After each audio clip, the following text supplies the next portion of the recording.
Oh, that was so fast. That's so fast. It was so fast. You look so beautiful, Denise. I love your hair. Thank you. As I told the audience last week, You this don't is need a to keep wig, saying. y'all. Just say thank you. This Just is say a thank wig, you. y'all. Protect your hair. Because look, I'm going to tell y'all again. Protect them edges. So what I did is I got me a Yes, sir. V-part wig so I could leave my edges out, leave this out, and I don't have to straighten it, because if it's a straight wig, then I got to keep straightening it. It's going to break off.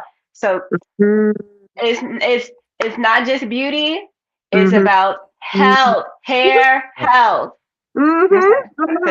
Yes, That's the reason yes. why I only get, like, I retwist my hair like once a month, maybe. I don't do it because I know some people who do it like every week. You don't want to have constant strain on your hair, and then it start breaking No, that the seems like a edges. lot too. You know? Yeah, That's and some people, because it looks better when it's done, but I of mean, course. sometimes you gotta let it. Even when I used to have braids on my hair, I wouldn't do it all the time. You having constant tension on your hair is not good for your edges. Now, Well, no. since I'm a man, if something happened, I just cut mine off. Now, ladies, y'all really gotta pay attention to that. You don't want to just, you don't want them edges. And I know people who always keeping their hair braided or twisted, and the more that they twist it, then their edges just go back and back and back. And then I see ladies ain't got no edges on the side, and their hairline starting all the way back. They starting back like Stephen A. Smith. You got to make sure you edges are important. You got to keep that edge health important. That's true. I mean, And I eventually, time is cut my going to hair do it. again for like the 4th time. What'd you say, Denise? Yeah, that was cute. I said I cut my hair again for like the 4th time. I don't. It was getting longer again. So when? Just now? Like since our last show? Since I've seen you? Yep. I can't. Oh, so you know what's crazy, Q, though? I do say that about some people's locks. I go, there's like a certain length sometimes with people where I'm like, that length is like right there. It looks really good at certain length. So I get it. Once mine is like touching my shoulder, like I cut it back. I'll keep it around like shoulder length though. So once it start getting longer, like it was kind of like down here, I'm like, then what? So you took off a couple inches. Good. Oh wait. Oh wee. I can't do it. I can't cut off inches. Yeah, I do that. This is probably like the 4th time I did that. My hair would be long as blues if I didn't cut it off. And his hair's long. I saw his hair recently in a photo, and I was like, "Damn, it's gotten very long." Yeah, you did have some long hair. That's a lot of hair. That's a lot of hair to cut off. No, my ponytail, my forehead wasn't always this prominent. I try to keep it down for the first couple of days after I wash it, but afterward, it's got to go up. Yeah. And then eventually it just pulls and pulls and pulls and pulls. Yeah, you got the fresh twist. You got the fresh twist. Oh, let's see. Oh, that's so nice. Oh, doesn't it feel so good too when it looks good and it's all, yeah, that looks nice. Yes. That looks nice. That looks nice. That looks nice. Y'all look so good today. So pretty. Thank you. We look like a group. I got on black. Q has on red and black, and you have on white and red. We're like a group. I can easily turn the camera off and put on a black shirt. That ain't nothing. But it's more like it's like a 90s group where you like kind of wearing the same thing, but you wearing a little different. Like everybody got their own swag, but it's like the same group. Oh, that would be so fun. Oh my God, that'd be so fun. That'd be so fun. Let's see. What do we got here? Oh, well, go ahead. I got sidetracked. I'm on StreamYard, so do your thing, sir. Oh, okay. Basically, for those who don't know, you tuned in to Freethinkers. We just jump right in. Freethinkers is a discussion group worldwide based out of Austin, Texas, but we're all over the world. This is a very special group because, unlike your other favorite podcast, you have the ability to join in and participate with this group. All you have to do is go either to YouTube or our Facebook page, Freethinkers on Facebook or Freethinkers Worldwide on YouTube, and you can find our StreamYard link. If you've never been on StreamYard, it's very simple. Just click on the link, and I promise you, you'll make it to us. It's very simple. It'll bring you in, and we'll let you on, and you just get ready to get in and participate. This is the interactive podcast, unlike many that you can actually participate in. So even if you do participate, keep in mind that there is adult language and adult content. Keep that in mind, depending on who's around. You may want to just be mindful of that. Also, make sure you have something in your ears, like to where you can earbuds, headphones, and that the sound, so the sound doesn't bleed. Make sure you're in a nice, isolated, fairly quiet space, so that you can hear a whole bunch of background noise as well, and we can focus on the conversation. Outside of that, just come with your mind, your thoughts, your opinions. Like we always say, we argue opinions, we don't argue people. So nothing is ever taken personally or shouldn't be taken personally. And this is how we learn. This is how we grow. Your thoughts, your mindsets, your history, your past, everything about you all comes out of your mouth. And those things, there's varying opinions from person to person. And that's how you grow, to gain perspective of others. That's what we do. Well, I think we have a very good topic for you on today. I'm interested in this. I don't know which direction that we going, but Denise gonna quarterback this and kind of lead us. We start getting excited in the group in the group thread chat. when we talk about the group chats. We start getting excited about it ahead of time. So I'm excited about this. What we got going on, Denise?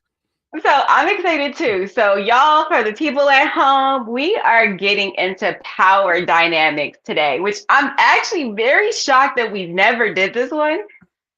And I don't know, a little bit of me feels like we did. We talked about this in part in our live show, in part, because Nikki had a crazy post, and I brung the post up, I think, in our last live, and we had a good conversation about it live. But I don't know if it's still the same direction you going, so go ahead. Okay, so you remember that crazy post you had, Nikki?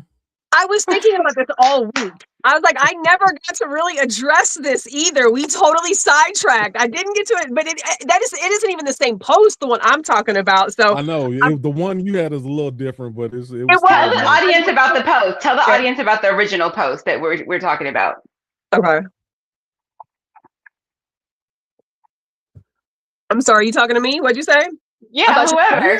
The original post. Tell us what the original post was that Q's talking about, where y'all spoke about it live. So there was a post that I posted on the Facebook Freethinkers group page, and it was something to the, and I'm gonna mess it up. So Q, you have to pull it up. I'm looking for it now. Okay, it was something to the effect of, I don't know where that was a while ago. If women gave birth, theoretically, if women gave birth to men, right? Like, should women actually participate in this submission culture? And it also had a million other things added to it. And so this is why it's really important that Q pulls this up, because I can definitely ruin something in my retelling skills. But that was essentially the point of it, is if women gave birth to everybody, you wouldn't be here without them, right? If women gave birth to everybody, why are we turning around and deducing ourselves? Really, that was kind of what the energy of the post was. Why are we deducing ourselves? Why are we reducing ourselves to submission to the same people that wouldn't be here if it wasn't for us, right? I have so many things to say. So yeah, so it was very interesting. I got asked immediately, first round of questions, what I thought, and they were also taken aback by what I said, and then like the conversation went another direction, and we never went back to it. We just kept on going, and so In theory, Go ahead. and you tell me, and you can tell me if I'm wrong, and I'll try to not, drag this out too much. But I didn't get to. This is good. They were all like, "What the fuck?" So for me, in theory, the way that I looked at it, right, is if I would look at my sons, the boys I gave birth to, right? If I would look at my sons, like they better not ever lay a hand on me. They better not ever be disrespectful. Like they better not ever come sideways to their mother, right? Ever, right? So if I look at my children that way, in theory, why would I not look at a society of people who wouldn't exist if it weren't for my ability to grow you inside, right? So do I necessarily need to subscribe to submission and patriarchy and all of the things that actually suppress and oppress a lot of what makes us who we are, just for the sake of getting along, just for the sake of fitting in, just for the sake of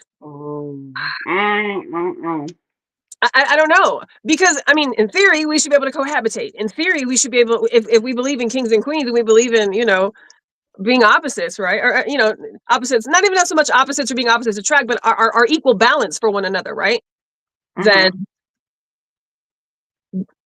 I don't have a problem with submission either. I know it probably sounds like I do. I don't. I have no problem actually submitting to a man who knows exactly what to do every fucking time, all the time. And even if he doesn't, communicates and maybe he don't know what to do right now. Okay, well, let's figure this shit out, right? But so I'm not like anti-submission. I'm not anti-male and female roles. I'm very much male and female, role oriented. But they were so taken aback by the fact that I had said, like, well, if I wouldn't allow my sons to come at me sideways, then in theory, I shouldn't look at a man any differently either. And they were like, oh, well, submission isn't abuse and submission isn't coming at you sideways. And I was like, yeah, no. So then it kind of got weedy and we never really got back to, in theory, where I was going, as opposed to thinking submission is like abuse or, associating submission with an abusive partner, as opposed to, what submission is biblically, or what submission is to people who just kind of think it's a good idea, but don't necessarily traditionally biblically follow those things, but want to do some male and female, gender role type shit or whatever, right? So we never got that far. So I found it. That's what I meant. That's where you found it. That's where I went. Now, And we're gonna go back to what you're saying too, Nikki. When Q pulled it up. She filled in the context of it, but the post itself was just outlandish. It provoked a lot of questions.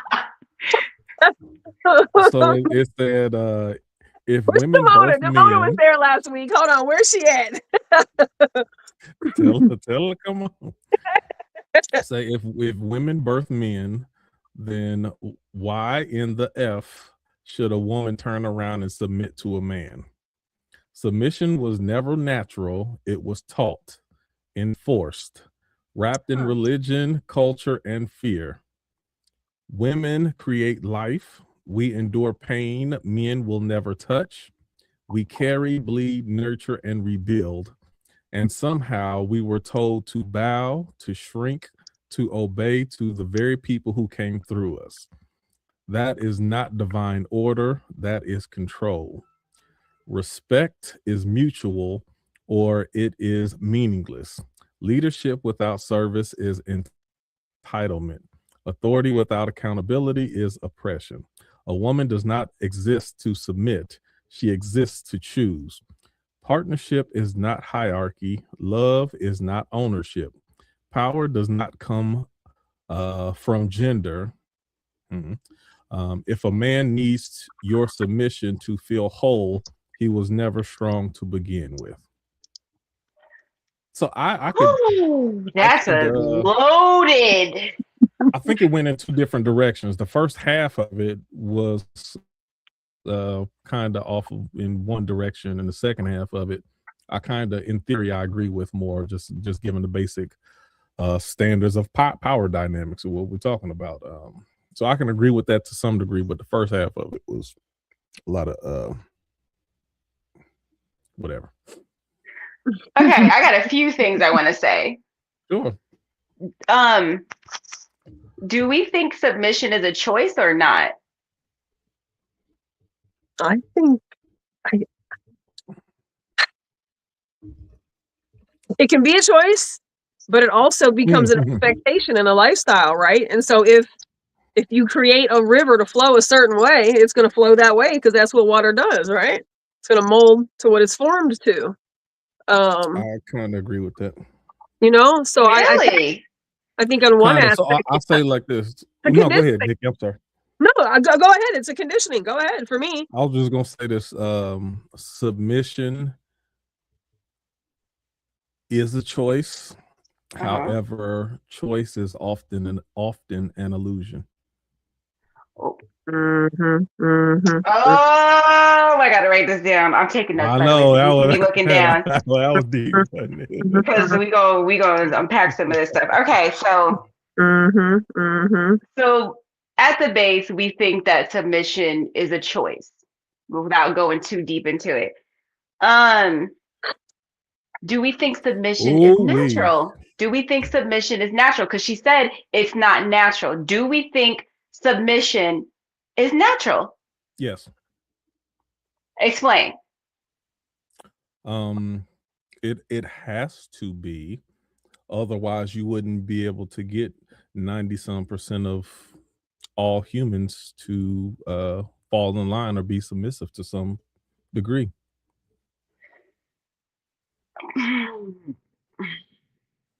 I ain't saying 50%. I'm saying 90% of people are submissive in some form or fashion. How many people? I can agree with that. Would pay their taxes? How many people willfully pay their taxes? How many people are, if it didn't automatically come out or what? Like, how many people would just automatically pay their taxes if they didn't feel that they had to? How many people stop at a red light at 3 o'clock in the morning and nobody's around and they're in the middle of nowhere?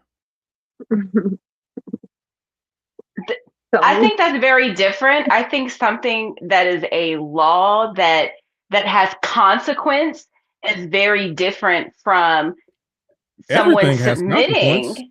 Everything has consequence, but you submit to the will to submit. Sure.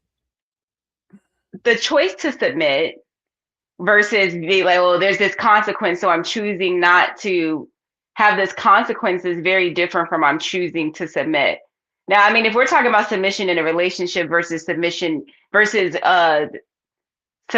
life, I guess that is a different conversation too. Those are kind of almost two different things. Choice itself is an illusion. You almost on the Kanye conversation. Oh, that just keeps going in my head, and I'm like, oh my God.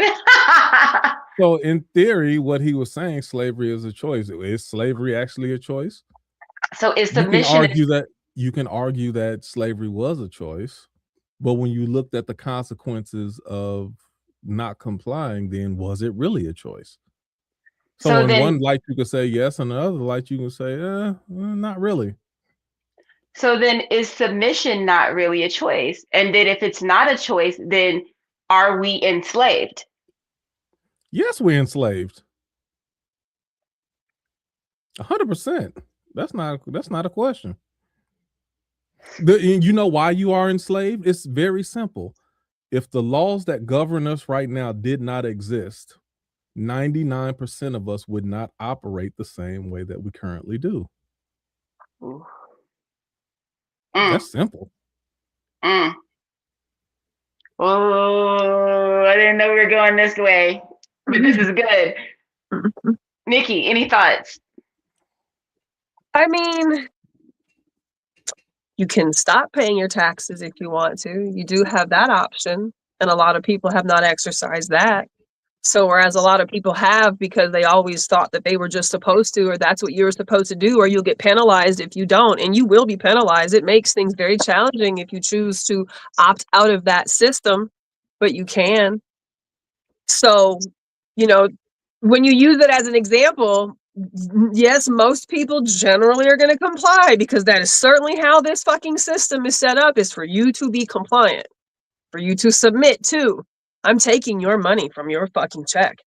I'm going to steal your money and we're going to go give it to somebody else and you don't get to have it back. And then we're not going to help you either. You can choose how you pay your into the tax system, right? So I think a lot of people thought that there was not an option or didn't believe that there was an option or didn't know the power of that option, but there is an option. So you can start there, you know. Yeah. That as an example, you know, is it a choice? I still think that there is a choice. And the reason I feel like that is because at this age, having been single as long as I have, if I get into a relationship with somebody and that is an expectation, that's obviously a conversation that has to be had. So I have to choose whether I want to subscribe to that in the relationship that I'm going to participate in. But I don't have a problem participating in it. So there's an innateness, I think, for me somewhere that would allow that to be able to coexist. I can be that person. Can I ask you a question? What do you think? What about being a woman or being a female makes it feel innate to you to submit to a man romantically? Because I think given the right two people, the energy exchange is so beneficial for both people, both ways, that you're just continuously feeding each other's cup. You're constantly pouring into each other. So I mean, do you expect to be full all the time? Maybe not. Some of the water spills out sometimes. But if you subscribe and you enjoy, and this person subscribes and they enjoy, when you have two people who subscribe and enjoy, it works kind of nicely. That oils the wheel, right? So the wheel moves smoother. That bitch is smooth. You know what I'm saying? It's like some brand new roller skates on a brand new roller skating rink. They just smooth. So why would you not want less friction if you believe that there's a way that we can make that happen, right? So for me, I don't have a problem with that because I enjoy less friction. I enjoy the reciprocal beneficial thing we're getting out of each other. So if that is something that you need to make me happy, shit, I have no problem. I enjoy making mine happy. I like that. I enjoy being a source of mine's happiness, right? I do. I just do. If you want to put that on a clinical term, I don't know what to call it, but I know how to find line where I use it, but I like to make mine happy. I like that, Nikki, because I've never heard anyone express submission in the way of this makes our lives easier. This when you said submission allows for us to pour into each other's cups, is never described as that. It's always described as like, you just listen. It's never described as a process that helps the relationship. It fuels the relationship. So that's really interesting that you said that. That's really good. So does that mean that my perception of the word is not politically correct or like standardly is my perception of that wrong? No, I don't think your perception is wrong. I just think that when you hear it, typically people don't talk about the benefits in the way that you're speaking about the benefits. Okay. Of submission. I don't feel like I've heard that before. I've never heard it helps us fill each other's cups. It helps us keep the wheel moving. It's never really described as that. So it's interesting that when people play their gender roles, how much smoothly things can be. Q, I have a question for you as a man. Mm-hmm. As a man, what in you, or I'm going to ask first, do you prefer a submissive woman? That's the first question I have to ask.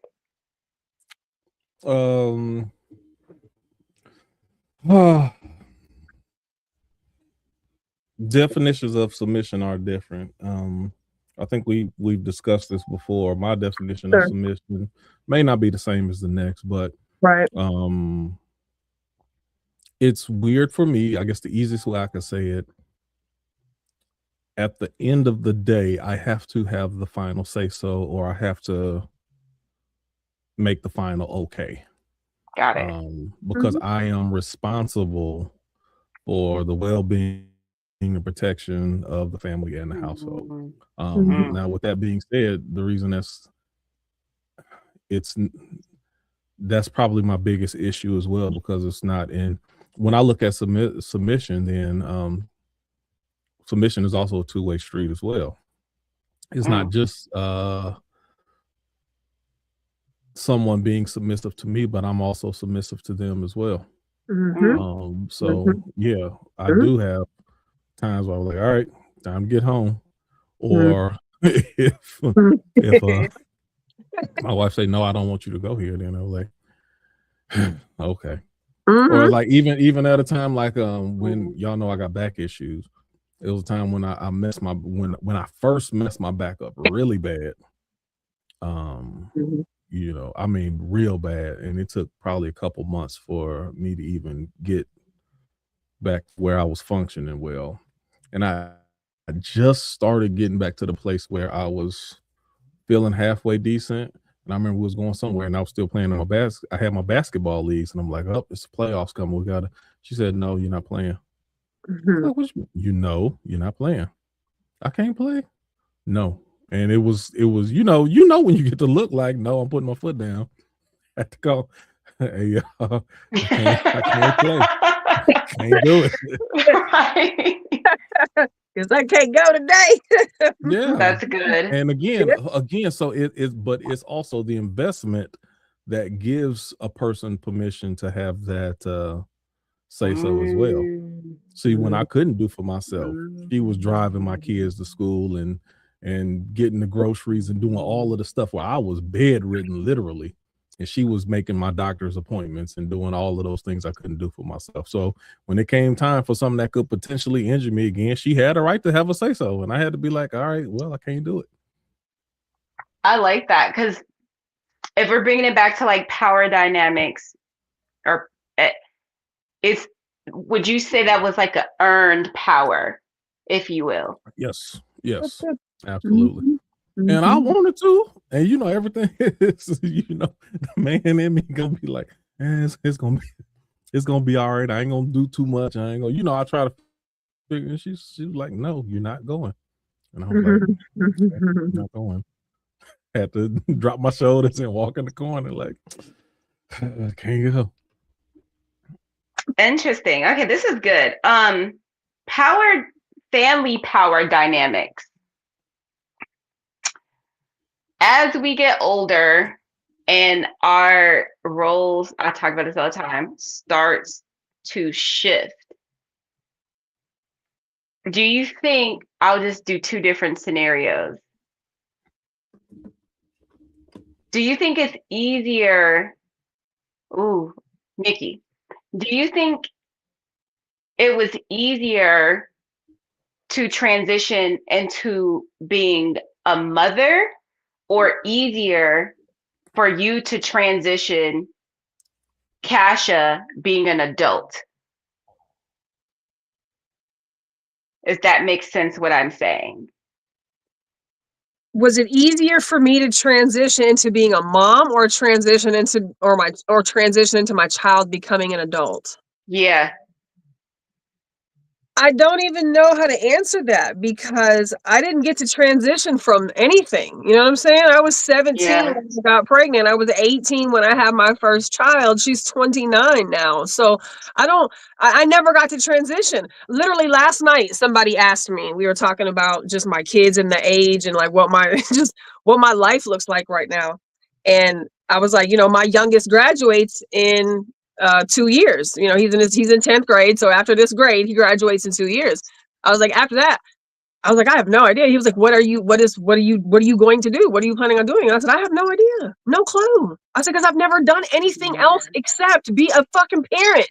That's all I've ever done, is be a mom, and whatever that comes with, to be able to pull that off. And I've managed to pull it off so far, right, for 29 years. And I've kept 3 kids alive.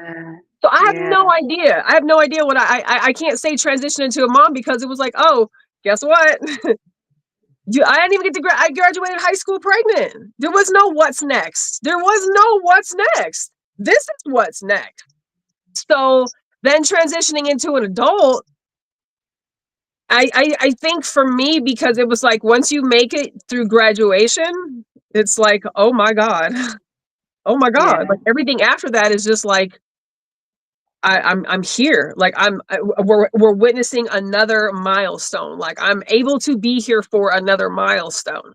So I don't know which was harder to transition into, because I'll never not be mom. I'll never not be their mom. They're never not going to be my children or need me for something. Something. So I have no clue how to answer that question. I'll have more of a difficult time transitioning out of being responsible for 3 people all the goddamn time, though. I think my transition out of active under 18 parenthood will be an extremely interesting transition, but going into it, I don't know. It's all I know. That's all I've ever done. It's almost like a release of power, in a sense, because it's like, wait, it's like I'm only responsible for me now. Everybody else can literally do whatever they want. Y'all can all leave if you want to. You can move out if you want to. You don't have to if you never want to. I'm fine with that too. But like, we're going to change the power dynamics in this house. You know what I'm saying? Everybody's adults now. But it's like, if y'all want to leave, I can get a 1-bedroom apartment. I think to myself, I'm like, oh my God, I'm going to be rich. I'm rich now. What do you mean? It was just kids? I just needed they just needed to grow up and be adults. That's all this was? All this fucking house and all this shit. And like, I don't have to take people to school 5 days a week, 9 months a year for 20 fucking years. Like, are you serious? I can do whatever I want. I don't have to be home by 4 o'clock every afternoon to get my son. I don't have to take him to school every day at 9 o'clock. Like, what? Wow. What? I'll say it's also easier when when that's your plan. And what do you mean? Like even regardless of what your children's age is currently now, when a parent has the plan of, I am raising my child for the purpose of preparing them for adulthood, preparing them to be an adult, preparing them on how to stand on their own 2 feet, how to make own conscious, wise, mature decisions, how to be able to balance their own budget and take care of themselves. And like, when you make that preparation early, then the transition is easier, because that was always the end goal. I see some people who look for their kids to stay their kids forever, and they have a harder time shifting that power dynamic when the child becomes an adult, and the parent still wants to treat that adult that's still their child like a child. Yes, it's your child, but they are not a child anymore. And if you don't know how to switch that over, and you haven't been preparing yourself from that from the get-go, then it's a harder transition. Sure. Like, maybe that's the intention of some parents, is that they don't want to release that power, so they never prepare them to be adults. Right. They don't. And then that's one of those things where they still use the childhood nicknames and Ray and and then maybe the boy might come to you, or mom, they call me Raymond now. Are you still gonna keep calling them Ray, or are you gonna address them by how they want to be addressed now? Right. Oh, that's a part hard. of, and a lot of people, especially in family, aunties, uncles, that they always want to associate you with how they knew you as a child, and then sometimes there becomes this fight for the younger person to be like, yo, I'm not that child anymore. Stop treating me like that. Nobody else treats me like this child except for y'all. And then you start getting friction to where a lot of kids don't want to come around for a while, because they're not respected as adults in the same way that the rest of society treats them like. And they want to be respectful. They want to stay respectful. So the best thing I can do is just, I'm not going to come over for that thing. Yeah. Like, no, I'm just going to distance myself. Sure. That's good right there. Not being able to respect someone's growth that you knew as a child and allowing them to grow up, make their own decisions, and communicating with them like an adult. That's very difficult, especially for parents. Hi, Mom. Hi, Dad. It can be very difficult to understand that, like, you can make suggestions. Right. You know, you can voice your concerns. You cannot tell me what to do. You sound like you sound like Kasha. You sound like Kasha. Okay. So that's our answer. Nikki is still transitioning.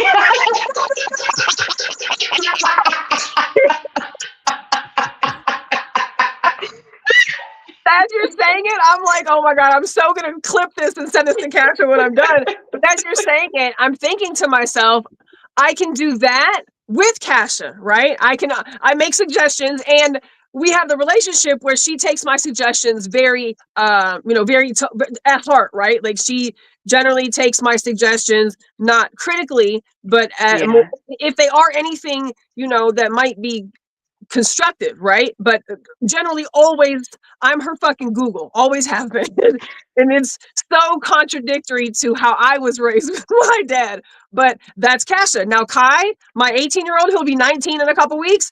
Oh no, Wow. he's still parented. He's definitely, I make the decisions for you. Kasha, 10 years older, she's not, she lives by herself. She's got her own place. She's a grown ass woman. She's 29. She takes my suggestions. My 19-year-old, he's nowhere near ready to cut the cord at all. Not at all.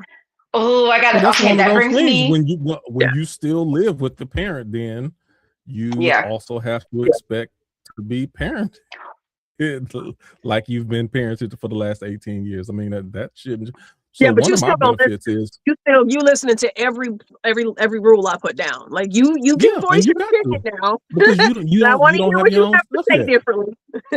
you gotta get your own house, get your own roof. Then you start making your own decisions, and you have the right for people to look at you different, and you have the right to kind of set a different level of boundaries as well. As one of my benefits that I had is, once I graduated from high school, I got out of the house. And not only did I get out of the house, I moved to Texas. I was in a totally different state. So I had the time to become an adult without the people over my shoulder. And when people don't see you day to day, then I was more confident in myself as an adult. Okay. So when I came back home and visited Thanksgiving and something, and your aunts and uncles try to son you and all, like, I don't know who you talking to. You ain't talking to me. I'm grown. I pay my own bills. Right. But it's I ain't calling home asking y'all for money. I ain't doing none of that. But you know what the difference is? It's one of the things is what you allow, though. Yeah. And it doesn't, when a person just is and you're not trying to be, then people see that too. Like, I'm not trying to be an adult. I am an adult. I'm not trying to earn your respect. I will be respected, or I'm not going to be in your space. Those are two different things. Were you fighting to try to earn something versus you walking in a space that you know you are? That's good. Ivory, how much of this did you catch? We're talking about a little bit. Okay, we're talking about power dynamics within the family, and we were specifically talking about I guess the question that I was asking. I was going to ask you a question too. I was asking Nikki how her transition was into motherhood versus her transition into having adult children, and like what that's been like for her in terms of the power dynamics of that. So trying to think. Q, what I was Ivory, do you have thoughts on just in general family dynamics, people aging and getting older, and being the aunties now versus being the niece and nephew, and like what has that experience been like for you? Ivory probably had a time because she was everybody's little baby, and she looked like Oh, a baby forever. I was, Darn. and that can be a little harder, but I will also say, I think my parents did something really good. Not that they didn't have slip ups, but really once I moved out, like that transition from parent to wise mentor advisor, they did a good job switching Yeah, over, that's true. like Yeah, flipping the page really fast. yeah. Um, and so even when my mom was struggling, she would just say that her struggle was her, not you. So I remember once I was living in Austin, and I moved this right when I graduated from high school, 17. I moved to Austin with my brother and sister. And my mom came to visit once, and I stayed out all night, like the last night before they were going to leave or whatever. And I didn't get back home even like before they left. I'm grown. And she called me later, and she was like, I was so upset that you didn't come home all night. And she said, but I had to remind myself that if I wasn't here, I wouldn't know. And you're not normally here. Like, I'm not here to even know these things. So I had to talk to myself and remind myself that it wasn't for me to be worried about. But she told me she was upset. She acknowledged that, and then told me it was hers to work out, not mine. that's good. And so I'm hoping I can just use their example, because even with my dad, like when my siblings can attest to this, when you're a child, he sees you as a child. I don't need to explain anything. I don't need to talk to you about nothing. Just do what I say, when I do say it, how I say it. Dictatorship. Like very authoritarian parenting style. As soon as you left the house, he was just like, wanted to be your homeboy. Like, he just wanted to be your friend. Yeah, it was a quick It was flip, a real very quick. You're grown immediate. now. You're not in my house. We're friends. Yo. And so I'm just hoping I can like just use their example, because it was such a like quick turnover for them. So I feel like that's so rare. Both things that you're It is. saying with your mom and your dad. That I think that is extremely rare. One, your mom taking accountability and being like, "That's not your problem." that's not your problem. That's my problem. That's me. I gotta work on me, And then for your dad to just be like, "All right, we good. Like I did my job." But it's very interesting. Any of the brief struggles that I had, it was not with my mother and father. It was with more extended family, aunts and uncles. But with my mother and father, I didn't have those issues at all. Interesting. That's and so I get, interesting. now thinking about it, I'm sure that helped a lot too. Like if my mother and father respects me in this type of way, you sure ain't gonna be treating me no different than that. You're not. Truly. Okay, now I have another question. Everybody has siblings. Denise. What? You doing a wonderful job moderating. I want to hear some input from you on some of these questions that you're asking as well. Which one? This last one? Okay, power dynamic. I mean, I don't know. I'm not sure. Like, what was your power dynamic as far as when did you leave the house, and who were you initially? Was it your mother, your grandmother? Who were you initially accountable to that there had to be a shifting when you transitioned from 17, 18, adult, or whenever that came? What did that look like? It's very interesting. I'm so glad that you asked me this question, because this explains a lot in my life that I didn't have the answer for until you asked me this question. So my senior year of high school, I did not live with my mother because our house got repossessed. So I was staying with my play aunt. And so but I was a senior. So when you start to get to senior year, Mm-hmm. and then my playout, she was more laxed. She wasn't super strict or whatever. She trusted me. Like I was a good kid. I did what I was supposed to do. Like, and so it was way more lax. And like I had way more freedom.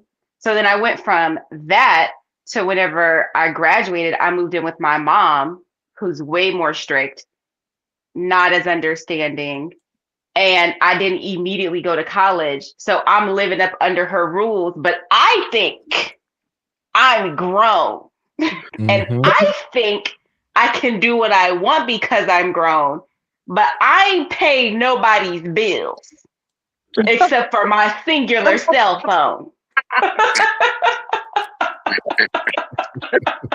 Okay. And we used to argue about these things. I really didn't get it as 18 years old that I can't do what I want to do in her house where I pay no bills. And then when she started making me pay a little $50 to show me some responsibility for rent, I really thought I could do what I wanted to do. Just oblivious to all things power dynamics. I've always had issues with authority. So that's another thing there too. Also, I think power dynamics, like Q and Ivory, the way you talk about your parents, and Nikki too, the way you talk about your parents, I feel like the way it's described, I feel like y'all always felt safe. You know what I mean? Things didn't have to be perfect, but like you knew your parents were going to take care of whatever. Like you didn't have to be the parent. Right. With your parents. Right. But like me and my brothers were like just figuring it out. Like, and then a lot of times I would just be figured out on my own because they were older than me. So they would be gone. So it would be me. So like, and then like, then don't go hungry or something as a child. That just changes dynamics altogether. Cause it's like, I can't trust you to feed me. Right. And literally so now you have one job. Like you actually just have. Yeah. I can't trust you to feed me. I can't trust you to make sure my hygiene is together and teach me certain things. I can't trust you to make sure I got a new pair of shoes for school. I can't trust you to make sure I ain't got holes in my clothes. I can't trust you to do parent things. So the respect for authority, I just don't have with my parents versus my grandmother, who was 60 something when she got us. And she made sure we had everything. We was going to all our appointments. We was eating in the morning time. She was cooking oatmeal during the week. On the weekend, we was getting the bacon and the French toast. We were getting all that. We was getting a packed lunch. She was cooking either oatmeal or chocolate chip cookies from scratch. Like, so to go from like that to that was like, whoa. I think I know what a adult's supposed to do and what adult's not supposed to do, and somebody ain't doing what they're supposed to do. And so, like, when a child is in a situation where the adult is not doing what they're supposed to do, that child loses respect for all authority figures, period.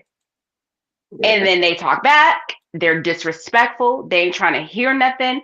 They have to grow up way faster. I look at my nephew. He acts like a kid. And I remember being his age and have been gone through trauma at his age. Right. But I see him and I just see a kid who gets to be a kid. And I'm like, wow, that's what that looks like. You get to just like be. You're not thinking about bills. You're not thinking about eating. You just get to play. Like it really changes how you view hierarchy. And that experience is why I just don't even believe in the concept of hierarchy, especially when people aren't doing their job, which gets me in a lot of trouble sometimes. But yeah, those are my thoughts.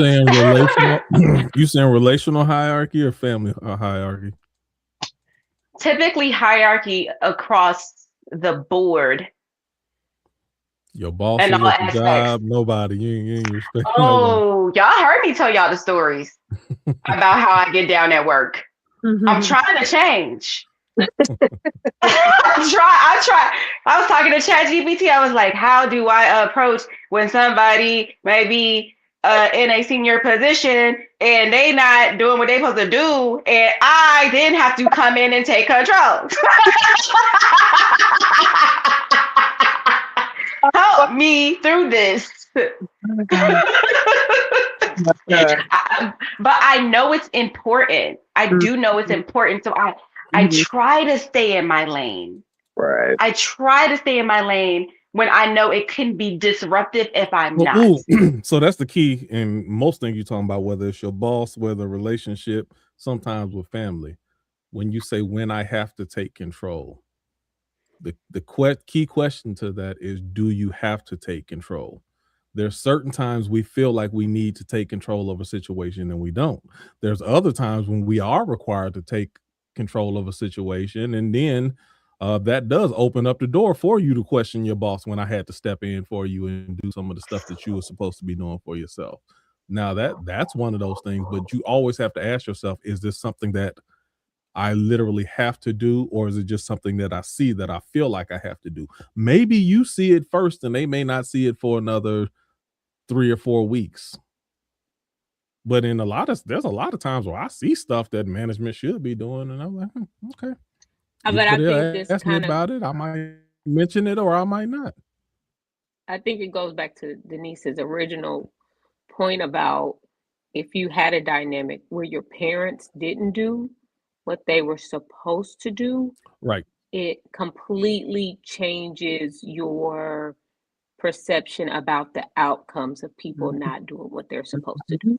Right. Come on, come through psychology degree. I 100% You know what I'm heard saying? that. So but it's that's like I got exactly what she was saying. Because but you have to rewire what you're thinking somebody, sometimes. Yeah, you watch somebody not do what they're supposed to do, and the end result of that were dire consequences. Yeah. Like you watched your life fall apart because other people didn't do what they needed to do, and you were helpless at the time. So then you grow up and you think, I'll never be that helpless again, right? Yes. And if I see it, I'll fix it before anybody can ever make my life go down like that again. Where if you're a kid and you don't experience that, you think, oh, well, I hope you work that out. Somebody will fix it. Somebody will do it. Not me. I'm like, because if they don't do this, then I'm going to have to end up doing this, and this is going to mess up. And I need to do this part because this is my job, and I can't do it because they not do it. I can't. I get anxiety. That's the thing you got to manage, though, because sometimes that mindset, you can end up stepping on people's toes. I'm a big stepper, official stepper. It could be your own trauma that's jumping in front of people when it wasn't always necessary. And it's not always about stepping on people's toes. Sometimes you're hindering other people's process by fixing for them. Right. And like I am learning that. You may have seen it then, and it may take them. There's certain times like, okay, they'll see it. Even with you learn that with kids too. It's like I can't tell you, show you, make you do everything. Sometimes I can see stuff, and as long as I see you going in the right direction, I'm gonna let you figure it out and work through it, so that you'll get the lesson for yourself. And it's a difference between you learning a lesson and then just your dad telling you something. Both can be beneficial, but you learning a lesson from yourself is always it's more satisfying than somebody just telling you. Because even if somebody tell you, that's a lot of times some people still got to learn it for themselves.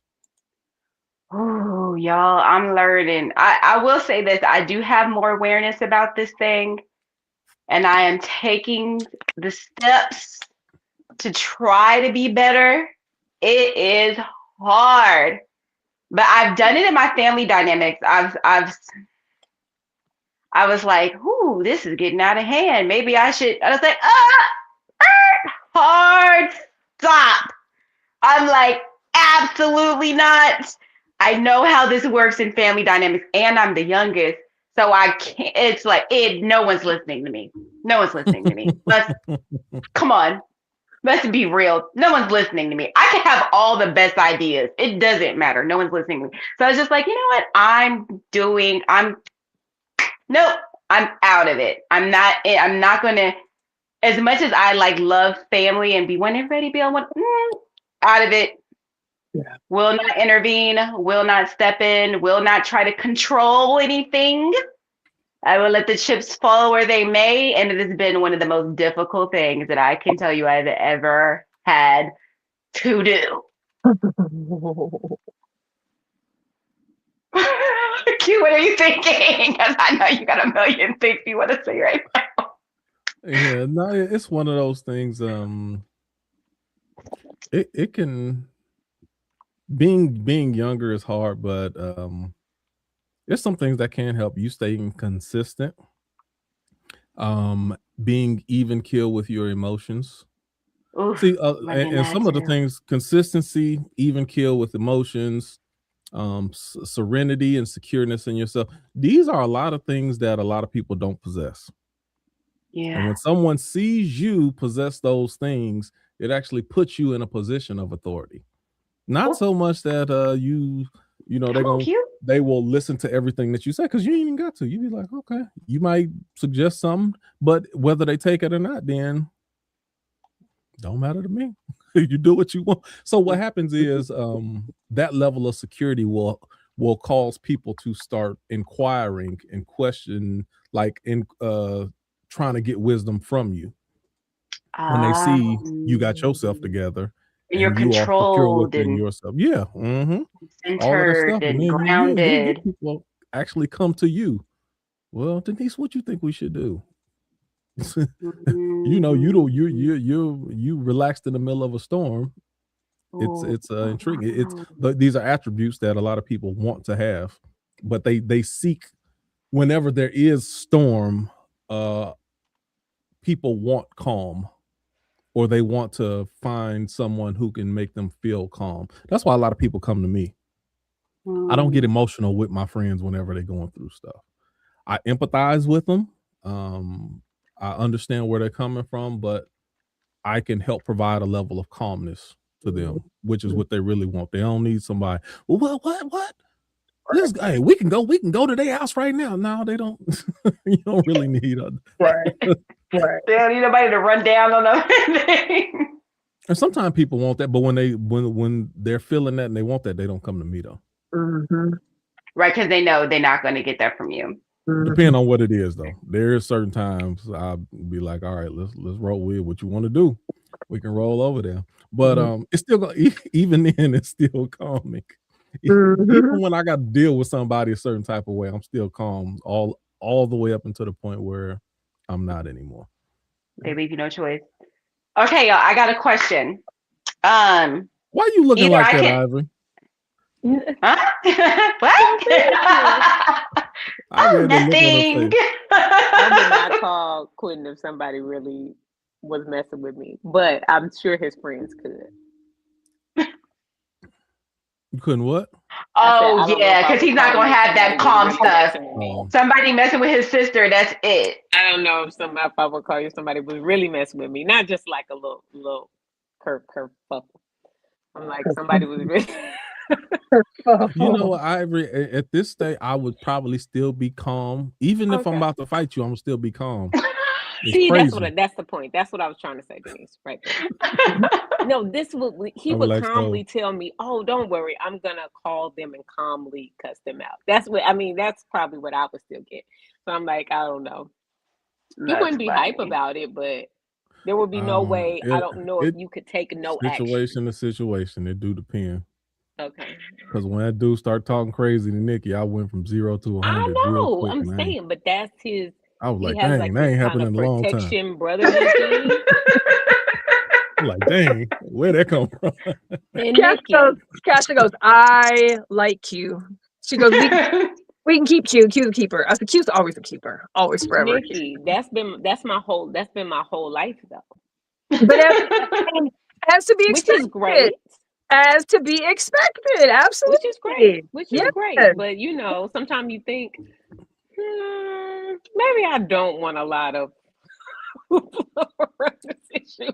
Maybe I want to keep this down. You have to know when to pull that personality out. There's a person in my life that I'm very close to who's like that. I don't put them in situations where I know it's going to be some maybe shit. No, you are for real. No, There's certain people that you just don't do certain things with, and there's certain people that you do, and yeah, we know who those people are. Like, But you've but always been calm, though. You calm. You're right. You calm. that sets a standard, It and does. that's the norm.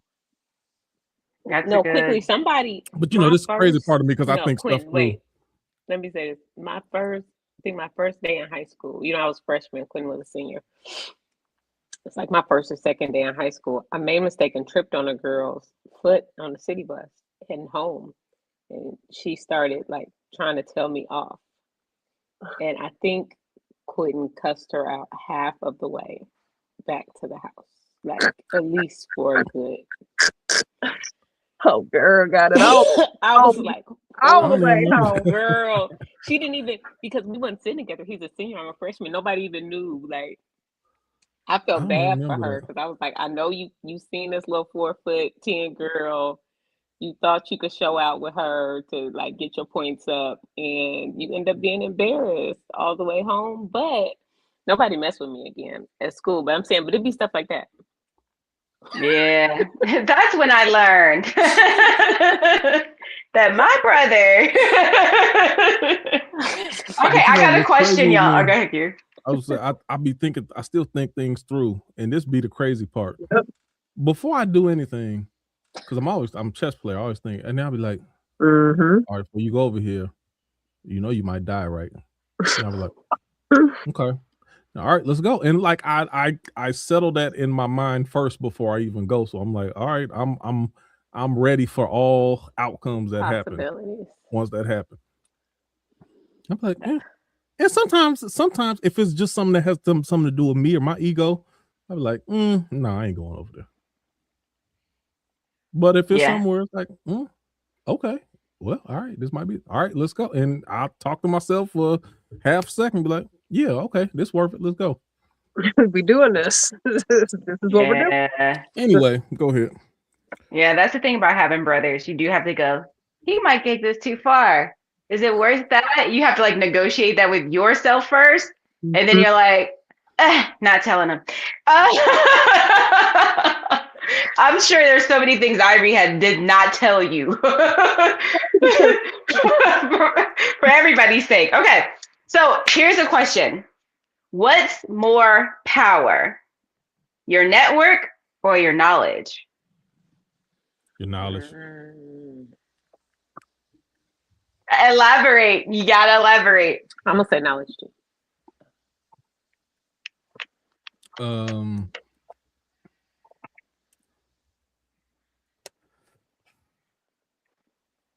Knowledge knowledge is the that's internal. That's a power that's internal and has the ability to spread. Your network is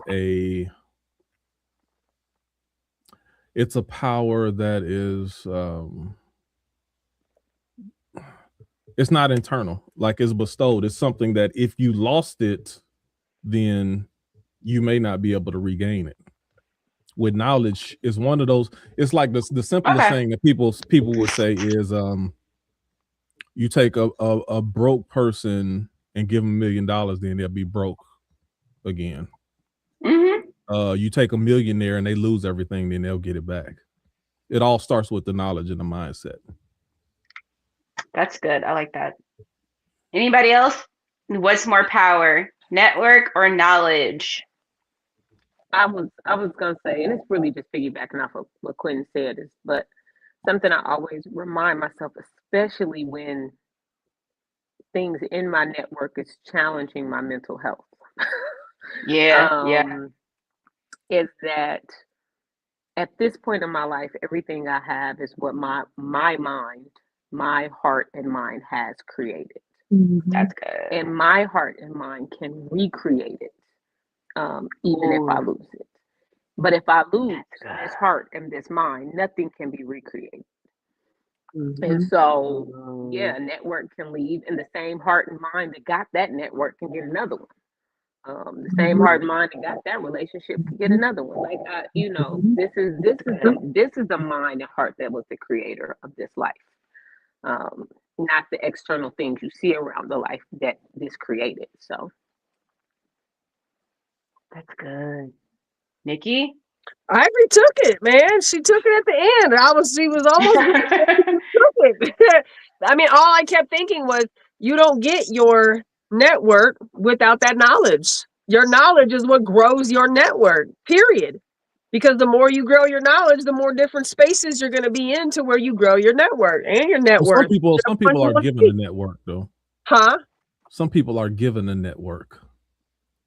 You still got to have Ask knowledge them to be to able to do. keep a network. You ain't I going to was keep finna that say, network without no knowledge. how many rich kids you see drugged out at the because Yep. somebody And give that's it why to they have you. attorneys that Yep. control the But I'm estate. saying, but Yep. their lives are Yep. still in Right. shambles, and Yep. even the network they have ain't a support system Yep. because you Right. never had enough knowledge to even know how to be reciprocal in a relationship. And it gives so you don't really things, but have it doesn't necessarily improve the quality of your life, Yeah. or it doesn't give you a roadmap to Right. help with the internal things. No, it's So that's why solution. you could be rich and still depressed and have no peace, or you can be broke and feel like you have everything in the world that you need. Mm-hmm. No, Next question. for sure. What's more power? Hold on. Network? Answer the question, Denise. What's more power?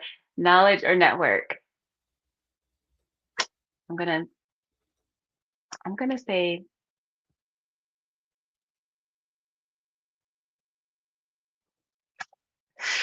I'm gonna roll with network on this. Let me tell Are you. you looking at network from from the standpoint of friends and circle and community network? Are you looking at it from as far as more business connections? I'm gonna say business.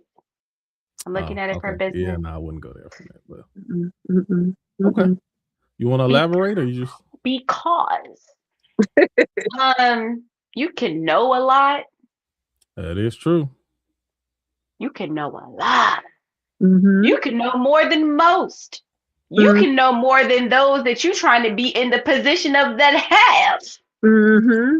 But if you don't know somebody, and I mean not just know somebody, but know somebody that can put you in position and willing to put you in position, you could have a lot of knowledge that you're not able to really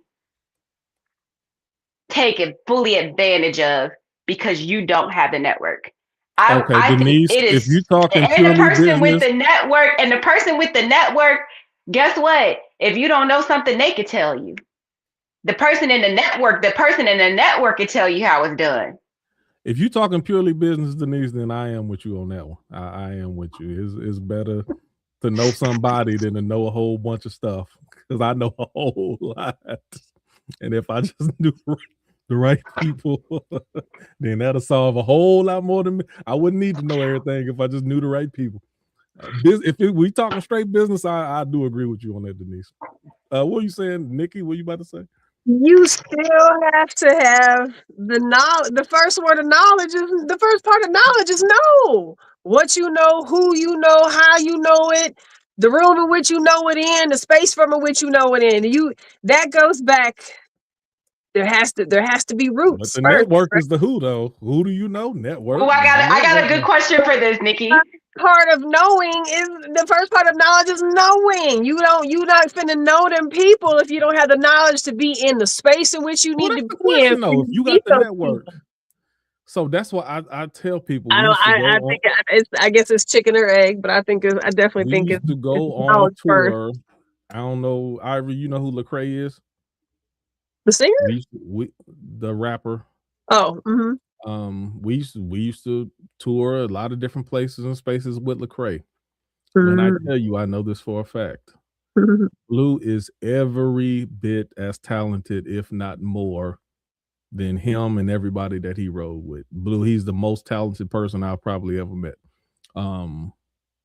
But Lecrae, they knew the right people. They made the right connections, and they can get them known worldwide. It really comes down to a lot of times who you know.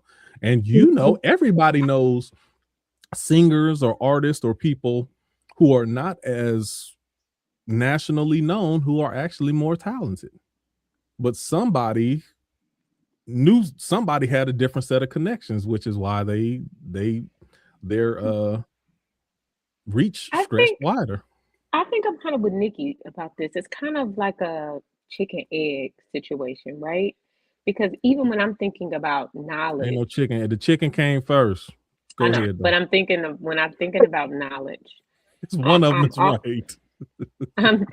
I'm also thinking about the knowledge of what to do when you're in circles with people, the knowledge of knowing how to network, the knowledge of knowing how to present yourself, how to sell yourself, how to make sure you keep the right connections, how to make sure you like to me, that's still knowledge. When I think about network, I think about just simply knowing someone without you having to do anything. And I don't think that's more important than knowledge. But I think encompassed in that knowledge is knowing what to do when you're presented with the opportunity to get to know somebody special who might help you. Okay, so two things, Ivory. It's kind of maybe circular, but I see what everybody's saying. Two things. First of all, it's not saying that when I'm trying to frame the question right, it's like not meaning that you are just completely absent of knowledge. You're a nimble soul and you just like blank mind, you just can't formulate a thought or maintain any information at all. But if one was more important than the other, just off of real-time, real-life examples, people with connections get further in their life or in their business or endeavors, or their reach stretch further than people who just have the knowledge with limited connections. These are the facts. That's true. That's true. That's true. That's true. That's true. But in real life, good question, Denise.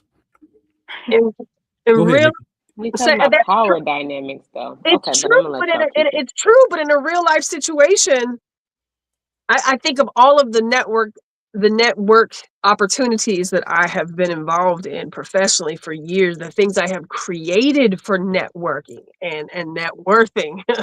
But you still have to have there's still a certain type of knowledge that has to be had first to be able to obtain and maintain that network. To be able to maintain a network, you have to know how to move in so many different spaces that it's fluid, more than not. To be able to maintain a good network, you can't do that without knowledge. I can have a million fucking people in my network, but if I don't have the knowledge to be able to connect with them, they're just in my network. They're there, but be beneficial in comparison to the next person. But if I do something to lose it, if I do something to jeopardize it, if I do something to sabotage it, if I do something to fuck it up, then it's gone. My knowledge is going to tell me and teach me and know that I know how to manifest or bring to fruition something in this relationship, this network, that keeps it working in my favor. True, but that goes back to what Q said, which is it's not absent of knowledge. It's just what's more power. The actual network. Because Nikki, you have your own business. You know how to clean, you know how to make vegan treats, you know how to do all the vegan desserts, etc. But when I eat that carrot cake, and yes, this is an ad, if I eat that carrot cake, I'm going to tell somebody else about that carrot cake. Right. That other person's going to reach out and buy that carrot cake. You have a cleaning business. How many referrals do you get? How many referrals do you get? My business is built on referrals. All of my businesses are built on referrals. And I've never had a boss. I've never clocked in. I've clocked in one time in my life as an adult. So there's a method to the madness. You have to have the knowledge. You're able to pull that shit off. You have to. And good knowledge gonna keep your net worth close, strong, beneficial, productive. So right now, Nikki, it sounds like you're talking more about 50-50, but if we lean in one side to another, because you're saying that your knowledge is what excuse me, gives you the ability to get that network and to build and to stretch out from that. But it's still a 50-50 thing, though. Your knowledge is doing one half of it, and then your ability to network from your knowledge is what's extending it. Now, if we saying which one is more important one than the other, let me throw it like this. Let's go to free thinkers. So we had we still on the same topic though. No, I'm saying still knowledge. We had a last week we had a recap meeting and we were talking about ideas and different things that we're gonna do.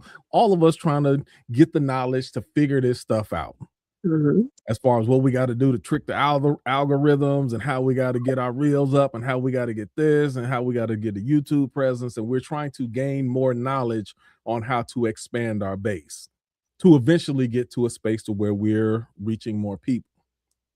Now, is that more powerful for us to get that knowledge, to be able to do the same thing that, you know, a lot of other people are doing who are successful in it, get the knowledge to do that? Or would it be better to run across a Byron Allen or Ted Turner or Steve Harvey or someone who has a massive platform and say, hey, we want to take free thinkers and we want to syndicate you, put you out nationally. We want to put you on this TV show. We want to put you in these radio spots. We want to set up these podcasts and we want to set which one would be more powerful or beneficial for you? The network element of it or just the knowledge where you're trying to do it yourself? That's a big listen. I'm sorry, I'm not trying to cut you off, Nick, but Quentin, you really dig deep into how sustainable it is when people get those type of opportunities without learning and building their own stuff. As soon as somebody say it's over and they take it from you, you have no systems, no knowledge of your own to keep your own stuff going. So and people fall on their face all the time from getting a big opportunity that they didn't have their own knowledge to maintain. Ooh, I got pushback. I got pushback. Let me push back. Let me push back first. Let me push back first. So all of us being podcasters, do you say we are knowledgeable right now in what we do? I would say I'm at a 6. Yeah. Yeah. Okay. No. So So you at a 6. Nikki, where you at? I mean, in terms of like what? Your level of knowledge as a podcaster. It's good. I like this. I mean, because I think that there's always more I can always know. I would say I'm probably happy with a 6 or a 7. Like I'm happy with that. Okay, so we at 6, 7 worth of knowledge versus being at a 10 off of the scenario that we're using. We can never be at a 10 when it comes to knowledge. You can never be. I don't even say we was at a 9, but what we're saying is we're not at a high level of knowledge. We are kind of at a medium to either middle. A 1 and a 0. You crazy? We didn't got us this far. It didn't got us here. Okay, you said 7. Ivory said 6. That's 1 notch from 5. That's medium in the middle. Medium in the middle. That's just for me because I'm not going to say I know everything or I'm close to knowing everything or I'm at that point where I don't need to know no more. No, every day. Thank you. You about to help make my point. Yeah, we collectively don't know everything. That's why we still coming together trying to figure out all this stuff. Even us with certain levels, we have some knowledge, but we're still limited in knowledge. And we admittedly, especially at our age, we don't have the same level of knowledge as a lot of people who've been doing this since they was 9 years old. However, to go back to your scenario, Ivory, if somebody came with us and presented us a certain opportunity to give us a wider reach, do you think you don't possess the amount of knowledge to where somebody could screw you over in the way that you were talking about, to where they can bamboozle you and get you out of your stuff, and then you turn around and your product ain't even how you recognize it anymore? Do you feel like at a medium level of knowledge, you still have enough knowledge to know how not to get screwed over? Of course I feel like that. And I think so we everybody does, and that's how they end up getting screwed over. Again, that's what me and Denise was saying. We ain't saying our level being at a 0, but maybe if it's at a 5 or a 6 or a 7, there's enough knowledge there to where the network is going to be more important than us. I believe at a 6 or a 7, getting the networking part of it will be more beneficial than us getting to a 9 on a knowledge level. That's my thought. But Denise, go ahead. That's why Okay. we team. That's why we do this together. So this is what I'm thinking too, to contribute to the networking part of it. If Steve Harvey called us up and was like, hey, we're going to do a 2-year deal with you guys. You're going to be under our channel, et cetera, et cetera. If we go and we just do what we do every day and we pull up and we have our conversations and when he wants to pull the plug, he can. But if we're like, hey, we start networking with the producer. Mm-hmm. We start networking with the executive producer. Uh-huh. We start networking with the sound guy. Yes. We start networking with the Pull clip the person. plug if you want. We're going to be ready to roll if you pull the plug on us. We're going to have some more people ready to sign up with us. Or us doing our own thing. We have be ready to have our own production company by that time. Because you know what's going on. You know what's what. Guess what? If that sound guy's not available, you know any more engineers that might be willing to work on this? Hey, do you know any clip people that can do da da da da da da? Like, oh, okay, you're a producer. You know any other producer buddies that maybe want to? But if you're platform has afforded us the reach to be able to have so many other connections by it. So the simple thing, nobody who knew who Eminem was. He signed up with Dr. Dre Aftermath. He did his album or his contractual thing.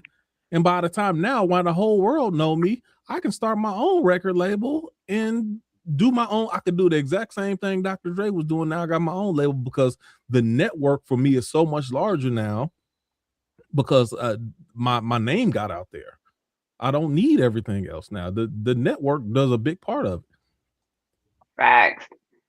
Okay, shifting gears. Hold on. Nikki said, hold on. So back put to in reverse. Put in reverse. Back to Ivory's point. And my dad always said, if you want it done right, you got to do it yourself. My dad always said it. You have to know every aspect of the business to be able to pull it off.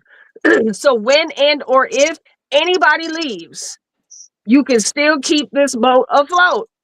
And that's what the fruition and the maintaining and the maintenance and record keeping and care and pruning of your net worth is. You have to. I'm not saying that net worth has less value per se, but you have to have the knowledge to be able to pull all that shit off with all the different spaces. So if you can do it all yourself, nobody can take it from you. Nobody can manipulate it out your hands. No, it's yours. Fine, take it. I'll do my own. I got this. I don't need you per se. I like you. I want you. You make it very, very, very good for me, but I can do this myself too. And it may be more difficult, but shit, watch me work. Let me ask a question though. Doesn't one thing strengthen the other? So even like what Denise was saying, if I network with enough people, then I can get more information connecting or being around and learning from those people than I could just trying to figure it out myself.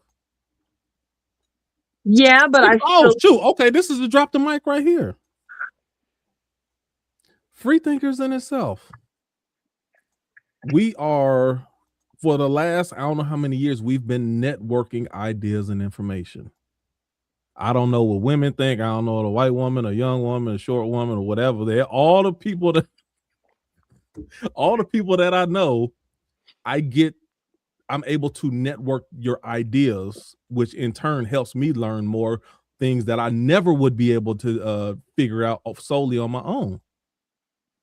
The network of us being able to have communication with each other and exchange ideas actually makes you stronger.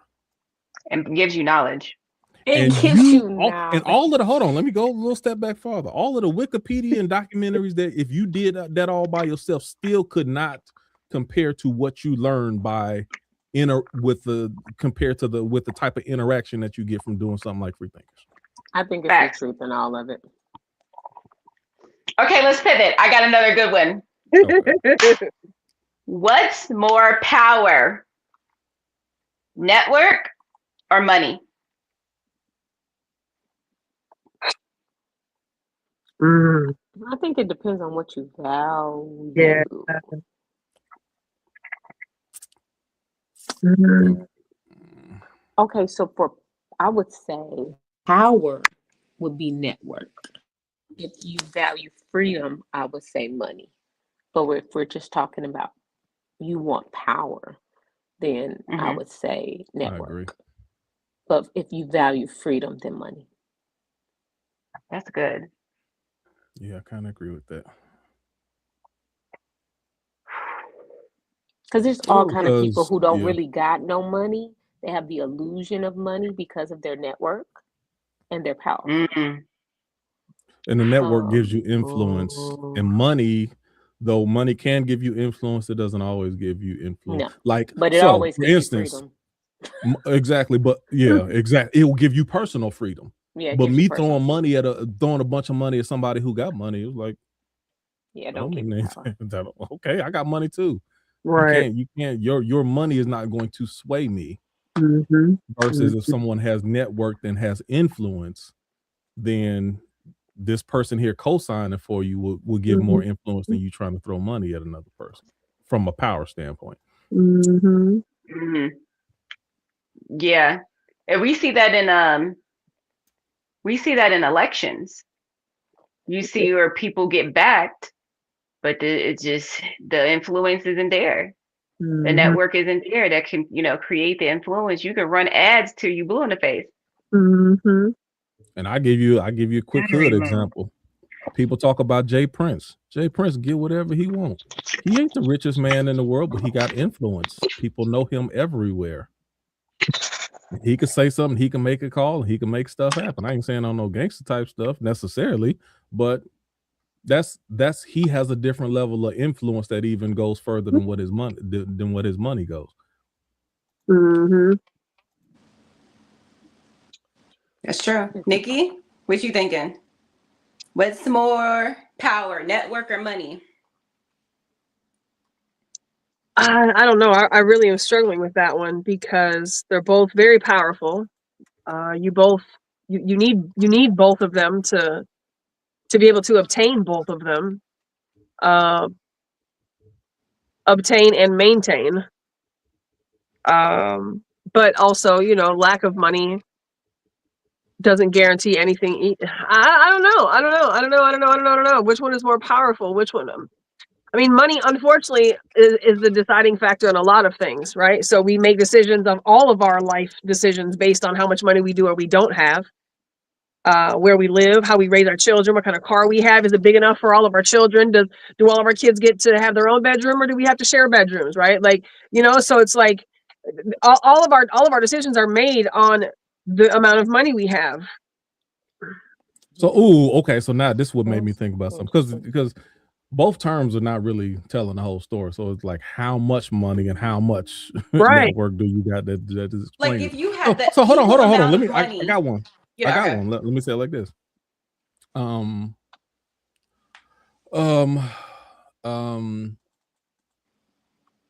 Jerry Jones or Barack Obama. Jerry What? Jones is a billionaire. He got the money. Barack Obama, former president of the United States, most well-recognized person, one of the most well-recognized people in the world. Which one would have greater power when it comes to someone who has the network connection, who necessarily, Barack ain't no billionaire, but from what I know. So who's more powerful, somebody with the money or somebody with the network? It depends on what you want. Mm-hmm. And those are two very different rooms we're talking about here. Very different rooms. I don't even know if you can compare those two.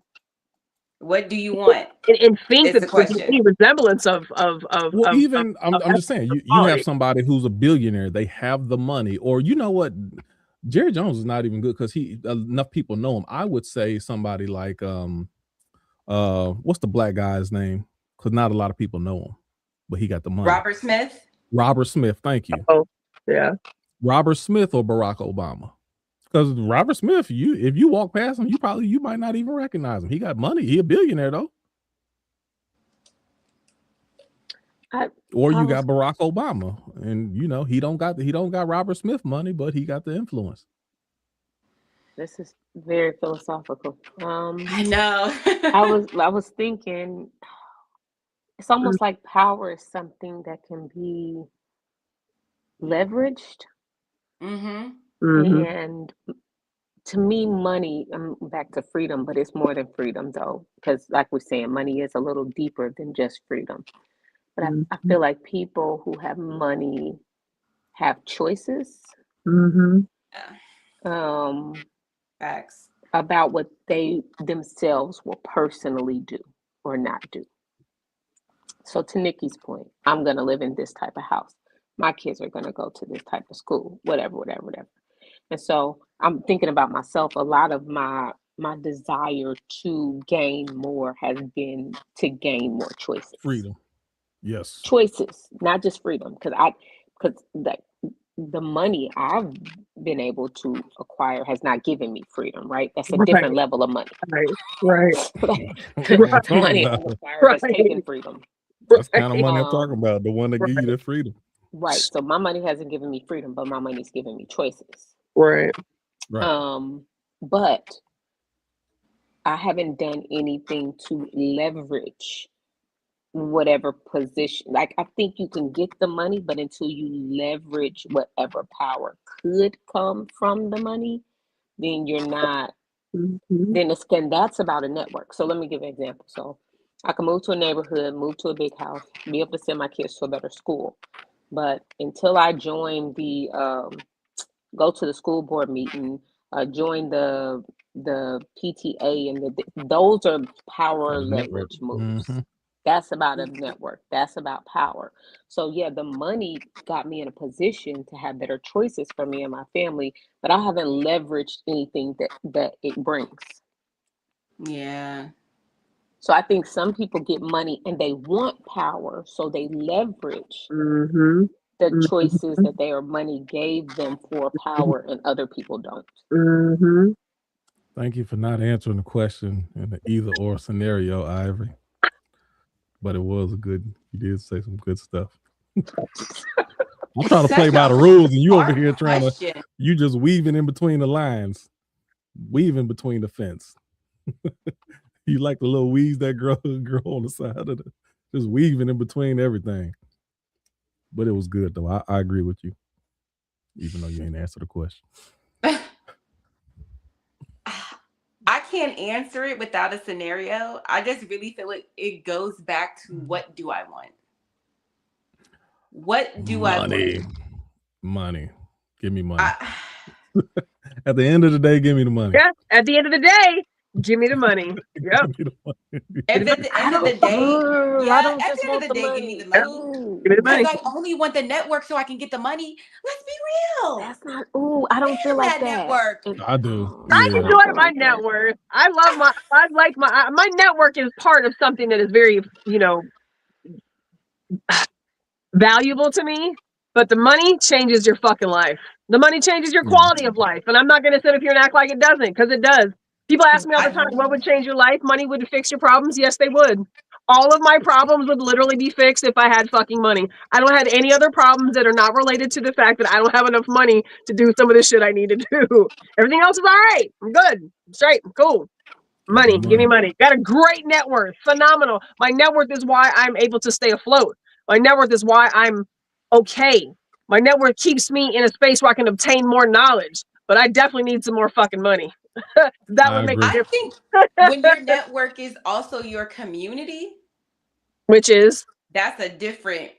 That's different, because your network, that's a different currency. Yeah, that's a very different currency than knowing people. Yeah. So in that situation, community is very different from network, I think. Yeah. Okay, so even when you frame it like that, Denise, then it's definitely money. Because even with I'm telling you, with what we do in our space, or even what we're trying to do in this space, money is what would take us to a better space. Everything. Yeah, we can hire a good person. this is the question, is like, I always ask myself, money for what? Mm. And I get down Choices. Ain't to, that what you said? Choices, decisions. Yes. so for me, money for choice, freedom, and influence. Influence is a big deal to me. So it's really not about money per se or power. I want to be influential. And Right. so I wouldn't just be happy with just money though. Like some people would just be Yeah, no, happy that's not what I'm saying. to I'm have saying some Ivory. money and be free. Like I want to be a voice. I want to be influential. And if money can help me have influence, then great. But Great, I because think that's that's what I what want. freethinkers does, and I think that's what high IQ does. And I'm like, if we weren't hustling 99% of the time between when we were doing freethinkers, and all we had to do, we ain't got to worry about money. All that's taken care of. Now we could just focus on what we're doing here and the influence. And if we want to do something else, branch out individually. But all of the focus will be the focus won't even be about money. When it comes to that, it'll be, now we have the ability and the opportunity to really focus on the influence. And I already know if we did that, then there's so much more influence that we would even have in the community when it comes to partnering with other nonprofits and bringing awareness to other, like there's so much more that we could do if jobs or the time that it takes to be able to live wasn't consuming 80% of our lives. Ooh. Give me the money. Money. Oh my gosh. And watch me work. I'm telling you, just give it to me and watch me work, baby. I Shit. know. Watch what I can do with this money. Okay, one more, this or Let's that, go. or whatever. What's more power? Knowledge or money?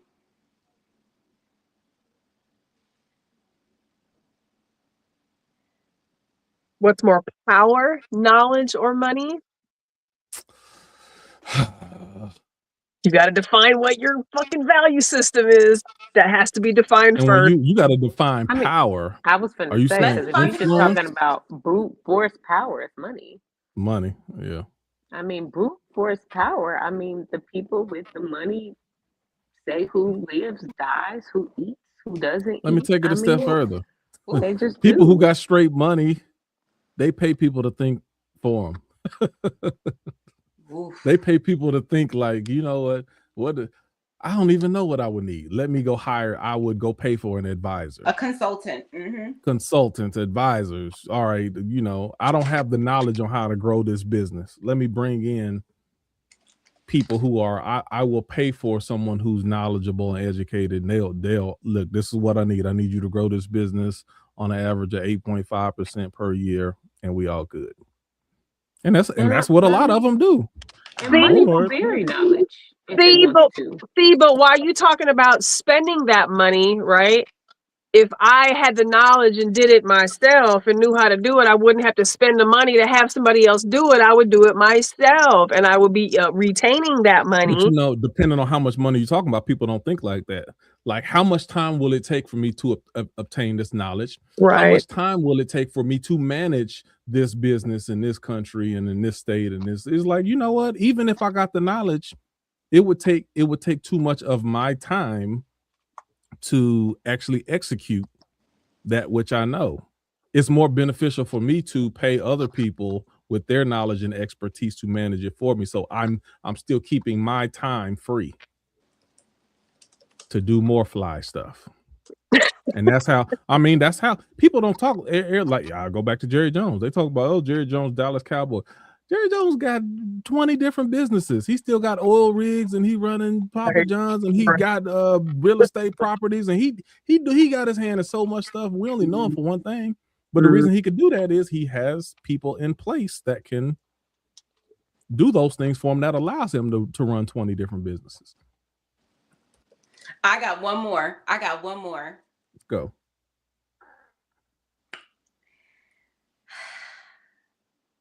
I'm scared. if we're saying money is power, yes. Who has more power?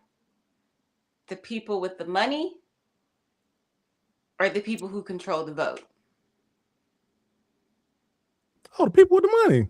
The people with the money control the vote. I was going to say the people with the money are the people that control the vote. Yeah. Why y'all keep telling us to vote then? See, this goes back to my Free and Nikki point. Why y'all keep telling us to vote? So it goes back. So it goes back to what I said a while ago. It's the fucking illusion of choice. It's the illusion. It gives you the illusion. It gives you the illusion. This is a choice. I will say this. This past week has had me thinking about voting. I ain't even gonna lie. These past 2 weeks had me going, I might need to just go ahead and register because that whole lesser two evil thing might be real. You know what? Was that y'all I was talking to? I can't remember who I was talking like y'all crazy. We need to sidebar this one. OMG. OMG. And not only this, this dude got 3 more years. He ain't gonna make it, dog. All of this happened in one. Listen, he's done more stuff in 1 year than maybe all of the presidents combined in the last 100 years. You know, Richard Nixon resigned because somebody heard him mentioning something like the whole Watergate scandal. Do you know Watergate is next to nothing compared to the stuff that goes on now? Nothing. And that was top of the line deception at one point. And that's less than nothing now. Yeah. He makes Bush look like a saint. Remember how much people hated Bush back in the days? Bush looked like the Pope, man. He looks like the best thing going compared to this guy. But again, it brings me back to like, okay, if the money is controlling the vote, how do the people get the power back? They don't. That's the illusion. Well, when I say controlling the vote, I don't mean like actually making it one way or another. I'm just saying if you can spend exactly whatever amount you want to on ads and bombarding people, and that's what I was saying about money can bury knowledge, right? And so, I mean, it's the people's job to like kind of stay vigilant about what's really happening and who you really want, because a lot of times by the time, this is my real problem with both parties. The money has decided who's going to be those last two people. It's the real problem. Right. Yeah. When there were 10 better people on this side and 10 better people on this side, and y'all on both sides decided not to choose the most reasonable choice on both sides. And then you tell me I have to choose this side because it's the lesser of two evils. It was 5 people better than that person. That's good. That's good. And technically, you still can vote for whoever you want to. You can. But they're not actually going to win. There's no way that they could possibly win if you're not on a 2-party system. Like, there's no way. It was Smack did this on Black Tea Talk a long time ago. There was a book where the slave owner said, hey, we're going to give you a choice. You can choose me or you can choose my brother as far as which one you want to be your master.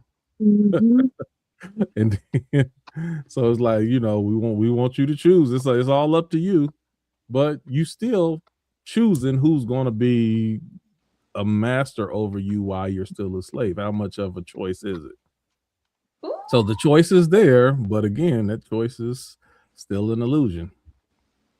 Well, for those who may be listening who do not subscribe to the system of voting at all in the ways in which these 3 have kind of explained their experience with the voting system, for those that do not subscribe to the system that it counts at all anyways, that we're given that we actually have a choice, that our vote actually matters, and that they aren't literally just giving us exactly what they want to give us, so that we are exactly where we are and having the conversations we're having and being as divided as we are, so that they can continue to do what it is that they do and plunder and pillage our fucking country, our planet, and everybody else's.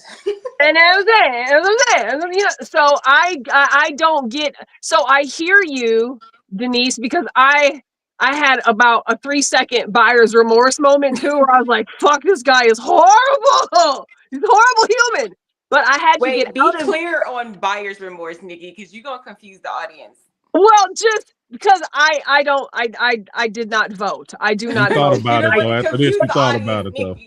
You don't Well, want but to confuse the in audience. my mind, I'm just like, God, this person is so horrible. But I also had to remember at the same exact time that unlearning process. It doesn't matter what I think. It doesn't matter because we didn't put him there. We didn't not put him there. They put him there to do exactly what is being done and to keep us able to fight with each other forever and ever and ever and ever and ever and ever and continue to force these notions of these choices that we make, and the wrong choice becomes somebody else's fault, right? Whatever Yeah. that may be. So I have to step out of that whole emotional fucking cycle because I don't want to argue with Denise, and I don't want to argue with Ivory, and I don't want to argue with UQ, and I don't want to argue with anybody else about some shit that it don't fucking matter. It doesn't matter It does matter. because they're going This to do will exactly. matter. Listen, I agree with you most of the time. We could all go get in the same. We could all go get in the voting poll, This and we can will all matter. vote for the same person. If they don't want that person to win, they're going to do something to alter the system to make sure that the person that they want to be there is going to be there. But So it Nikki, doesn't okay, matter. so Nikki, this is what's the question with you is because even though I get what you're saying, you being the principal person that you are, oftentimes you will still do what you feel is the right thing to do, even if the outcome won't change. So you not shopping at Walmart, that ain't gonna close down Walmart, but you like, I'm just not gonna do it because I'm not gonna do it. So if voting against this maniac to keep him out of office, even if nothing would have changed, then you still could have been like, well, I That did my would part what I be could in the process. that's subscribing to the illusion of that's subscribing to the illusion. That's like me checking off voluntary mental illness. I don't believe in that shit. Why would I But it's go? not an illusion to you to not shop at Walmart when you're not affecting their overall bottom line. They still making as much money as they never made. That's not gonna change. That's just what I do. That's just what I do. I know, that's what I'm saying. In this case, then why wouldn't it just be what you do? And those that may watch or listen may do too. And those that watch or listen may watch or listen those. And those that watch or listen may watch or listen to those. So I have no idea what the ripple effect is. None. Zero. I only know what I do. I'm accountable for what I do and what happens in my household. But I have no idea the ripple effect. That's what I'm No, saying. That's where your argument is inconsistent from that standpoint. Because if you felt, and maybe this is the main thing, you in your heart, maybe at the time just felt like no matter who we vote for, it won't make a difference. And now you may be looking like, oh well, maybe this one would have. No, I don't. I just think he's a horrible person. And I had like I said, I had a 2-second no. It was bad. No. He's way beyond the horrible person. Yeah, you know what absolutely. I told my cousin? I knew this the first go round, and knew this the second go round, and been saying it from day one. I said, y'all know who we are right now? Y'all know who we are? We are Germany. Y'all don't realize we Germany right now. Yep. And they're fine with that. We not just like they were. And they're fine with it. They're fine with it. They're fine with it. They're fine with it. They're fine with it. I'm not fine with being Germany. But that's weird. I'm looking for my dual citizenship. Researching countries right now. Yes. Yes. A lot of people are. Extreme things call for extreme measures, unfortunately. This is what they wanted to take place. This is not. My question is, if we're Germany, who's going to be the United States in this situation? China.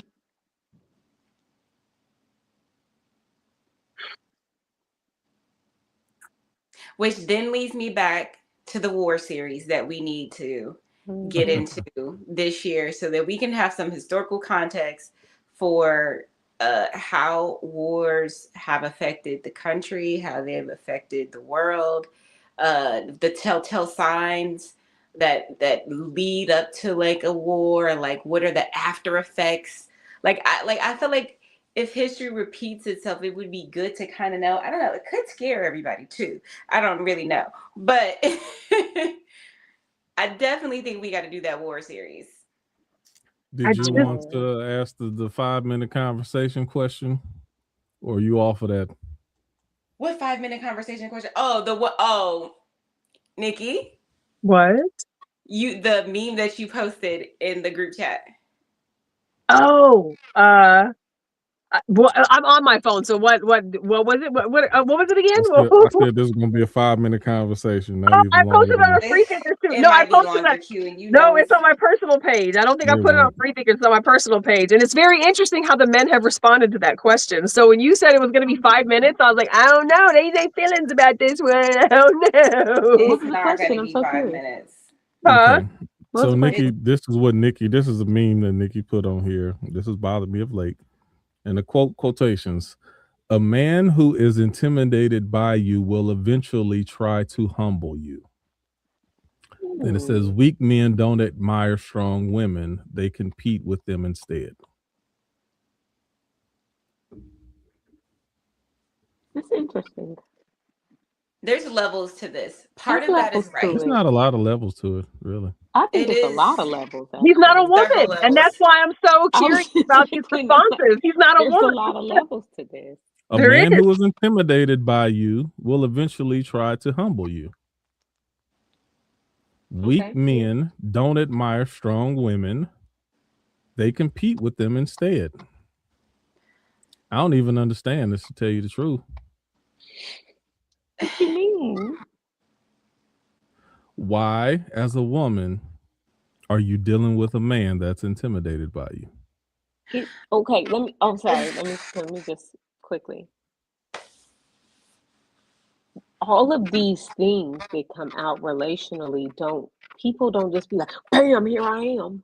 You know what I'm saying? Like people let these little poisons slip and slip and slip, and you're trying to grab the pieces and put together a puzzle so you can figure out what the real is. So, let me ask you, do you have a hard time identifying a man that's intimidated by you? Over time, no, but it's taking time sometimes. Okay. And that's why you, in relationships, especially if you're going to be exclusive with someone, you take time with them. And that weeding and filtering process allows you to see the insecurities, the intimidation, all of those but things. let me say this, and I'm going to let them talk. 52 weeks. 52 weeks. 52 weeks. Something that sometimes men miss, especially as a woman, right? You're not going out trying to like snatch a man. Like you letting men come to you. You're really trying to evaluate. You're really trying to make sure you're making the right decisions. All of these things. Then something goes horribly wrong, especially when it comes to somebody feeling intimidated by you. You don't let it go far enough for them to hit you upside your head one day, hopefully, right? And then I've been in this situation where you have people saying, well, why you just let them go? Oh, that's not that deep. Oh, you thought that was, and you question it like, okay, I know I Why do follow I my care gut. what somebody else saying? Just stop. You listening to people you trust, and people you even trust are trying to figure out if you're being too hard on people, if maybe you're not giving people a fair enough chance. People ask you these questions not because they're trying to be mean, they're really trying to understand. And you do question yourself and think, okay, was I too hard? Did I pull the trigger too fast? Did I these are real things women go through, is all I'm trying to tell you. It can be, Ivory, but I disagree with and feelings, Ivory. and they I disagree with you though. Especially I'm saying coming from you. It's not hard for you to tell an insecure man. And if somebody asks, well, what happened to him? I say, oh, no, he was insecure. That wasn't gonna work. I know, and I've been questions about it. Okay. Denise, jump in. Q, no. This is the thing. Dudes, the very thing that might intimidate a man about you will be the very thing that he loves about you. So you don't see nothing because he gassing you every. Oh, I love this thing. I love that thing. Loves it. Thinks it's great. It's bright. It's shiny. It's attractive. Oh wow, I love this thing about you. I love this thing about you. I like the way that you like the this. I like the that. Whatever it is, they love, but also can be intimidated by if they don't feel like they're up to par, whatever they think you think, or whatever they think you should have. If they think you should have something better than them, or could get better than them, they can't take it. But you may not notice that because they've never showed you that's an issue, because they've liked that about you, and expressed that they like that thing about you. So And they may not intentionally try to humble you, but in their being intimidated and being insecure, they're going to do something that's going to affect you. I don't think it's as intentional as some of these memes make it, like he gonna try to humble you. And no. He gonna do something stupid. That is what will happen. He will do something stupid out of feeling insecure and feeling less than. These are facts. all I'm saying is I see, sense, feel insecurity from a mile. It don't take me long to see insecurity. Number But one. you But if read you don't, people even in a well. relationship, I mean, I see it easy. You read people well, Q. You're not the average person. Okay. But I mean, as far as this coming from y'all too, see, so again, the only time where I would see where this would be problematic is from a weaker person that felt the need to lessen themselves for the sake of, like, I don't see those people on the screen right here, so that's what's confusing me. If I'm wrong, then maybe I'm wrong, but I don't see that. The other thing is, in case you don't know, because maybe you wrapped up in all your emotions and got the warm, bubbly feeling in your gut, this is what you do. I'll make it real easy for you. Take that man, if you want to weed out that insecurity, you have to take that man around other strong, confident men. How does he operate in the presence of other strong, confident, secure That's men? good. That's true. It becomes very evident, So real obvious. easy. And then the second thing is, and this is just a little bonus on top of that, how does he interact with you in the presence around other strong, secure men? It ain't hard. I'm telling you, you will, if you want to see another side of a person or not, or confirm what you believe about a person, put them around other strong people. Listen, ask yourself, this is simple. Does your partner surround themselves around other strong, secure men? Right.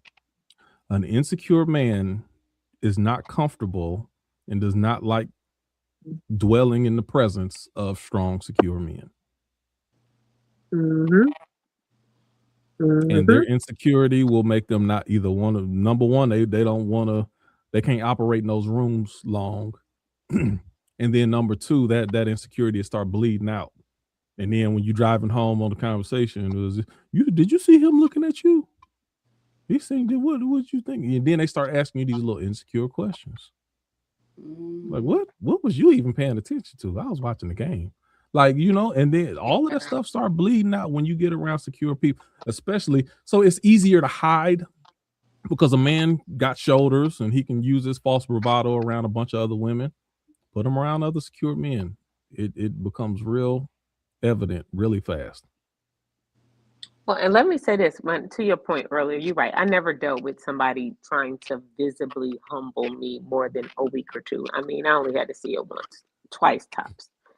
That was absolutely a no-go every single time. But a man who be flexing too hard with women, I mean, that's just the weakest thing in the world to me too. Yes. Like all that extra with women, like, what is that? That is, what kind of real behavior is men, this? we Real recognize men false do not. bravado from a mile away. Too much. Well, and I was gonna say this, I'm not talking too bad about but like with my friends bring like a man around my husband, like within one meeting, he'll be like, they trash. And I'm like, babe, she likes him. Why did you say he trash? He was like, barely no eye contact. He couldn't hold a conversation with me. Like he said, it takes nothing to try to impress your friend's husband for 5 or 10 minutes. Mm-hmm. Like the fact that you ain't even have nothing for it lets me know you don't care. respect her, you Mm-hmm. don't intend on really showing up for this relationship. Mm-hmm. Telling you. Denise. Just bring him That's around a strong good. man. Bring him around a strong All of man. those things are, those things are well and great. You know, when you're with somebody or you're learning somebody to be able to, learn them more, right? But so when I saw this be posted, I've seen these kinds of things be shared many times over the last couple years about this whole, men wanting to humble women thought, right? Like I've seen this be said, and most of the time when I would see that, I would be like, I wasn't really sure what my relationship with that was to say that I've experienced that, right? But then at the same time, just last week, I was having a conversation with somebody who I thought was well enough to engage in conversation with, because I don't engage with. I'm not interested in looking for new people really like that. You know what I'm saying? And bringing new people around. Like I'm cool on meeting new people and shit. So this person I thought was well enough to be able to engage in this conversation, which didn't make me feel like it was a waste of my time. And then in the course of this, heated debate, right? I don't even know what the topic that we were talking about was, but he didn't like how I responded to whatever bullshit it was that I felt that he had said. And he was like, yeah, I'm gonna break you. And for like a brief moment, I thought to myself, there it is, right the fuck there. Do you know how many times in the 9 years I've been single that I've been in situations minimally? Because I don't fuck around with dudes. I don't be around men like that. I don't. So in the occasions where I've been in some of these situations, the number of men who have said something to the effect of, I'm going to break you, or, oh, I could break you, or, oh, you need to be broken, or somebody needs to break you. And I'm like, wow, those men I'll never speak to you again. There's no need for us to engage in any conversation past that point. Once you finish what came out your mouth, we'll never talk again. You're done, all the way done. I don't play at all. But that, and that doesn't necessarily mean that maybe it's a physical thing, but there's something in that challenge. And I get that I could be a challenging woman. I get that. And I get that some men are, interested in the challenge. But to be told that you need to be broken because you are maybe a challenging woman, that does not feel good when you've heard it. And then you see the microaggressions revolving around men who kind of dance in that same fucking circle of, I'm gonna break her. Or like Doug said on my page on the comment, it's that put her in her place mentality. Yikes. I was like, oh wow. Oh wow, wow, wow, wow. So for the first time, I felt like I actually did know the sentiment to being an intimidating woman, being a strong woman, being a knowledgeable woman, and being around men who are weak, who are intimidated, who do have some insecurities that are certainly triggered by certain types of women. They try really hard to fucking reach down real low and knock you up out your fucking spot, man. And that's some really ugly shit. It really, really, really, to me, is so gross because I don't feel like that's not what a man is supposed to be doing, in my opinion, at all. The man is not manning when that's just happening. Yeah, it's manipulation. It's And so, disgusting. and this is the point too, because I think I've seen these type of things, and men's first reaction is like, yeah, women being too hard or too. And listen, that might be the case, but why would you stick around to try to break something you don't like? Yeah, that don't make sense. It just doesn't make sense. Just go find So somebody that's fit for you. if I'm displaying behaviors that don't fit your idea of a Right. woman or how Go a find woman yeah. should be, Go find a fit why for would you. you then argue with me like a chick instead of going and finding your idea of a woman. That's what I'm not gonna do. Crazy. That don't make no I'm sense. not gonna do. Because Not. people want to control people. It goes back to the power dynamics. It has It nothing to does. do with the person's interest in another person. It's their ego. If they feel like Yep. they can control something and Yep. make it be their desired outcome, then they Yep. feel good about themselves. It has nothing to do with the other person at all. No. Yeah, but that's one of those things again about weak men. A lot of, and it's unfortunate. I have a hard time tolerating weak men, but I do understand. Right. I'm always grateful that I was given different examples, and I know a lot of people haven't. So a lot of people go around trying to promote their idea of what they think a real man is. Right. Not really knowing and not really having an example or experience, then they do what they think. And most of the time they're off. Like, I grew up around a lot of strong men. Like, my father was a strong man. My uncle was a very strong man. Both of my grandfathers were strong men. And most of them not really vocal. Quiet And and strong. let me take this another step further. Most of them was married to very strong women. My grandmother, my mom's mom, may be the strongest woman, and shorter than Ivory, might be the strongest woman I've never seen in my life. She would argue that. She thinks she's taller than me. But she was one. I mean, she handled her business, she handled her house, and my grandfather was never out to try to change her. And it's just like, so, you know, one of your strengths is knowing who you are. And I don't need to change anybody else to prove who I am. Yeah, let You know, society try to tell you different though. Yeah, that will. When I remember when me and my husband were dating, I actually had some ways that were unpleasant. Some strong lady ways, but some strong lady ways that were unpleasant.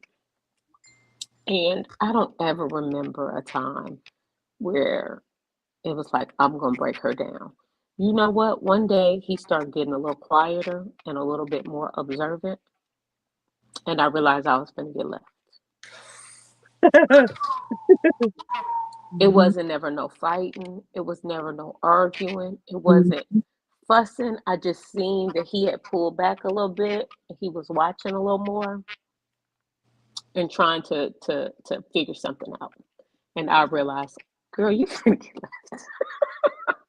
But that's a strong man is not trying to figure out, should I break her?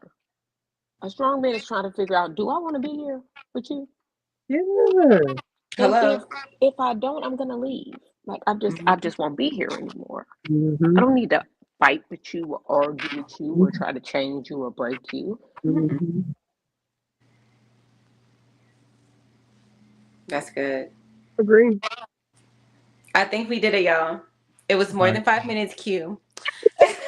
Only 5 minutes was necessary. I don't know why I had to explain to y'all longer. No, but if you go read the comments on my page from some of the men on that, it's very interesting. There are some men who very, very much disagree, and they think that even the sentiment being shared is putting energy into men and women bashing, and there's no point in focusing on that type of negative energy.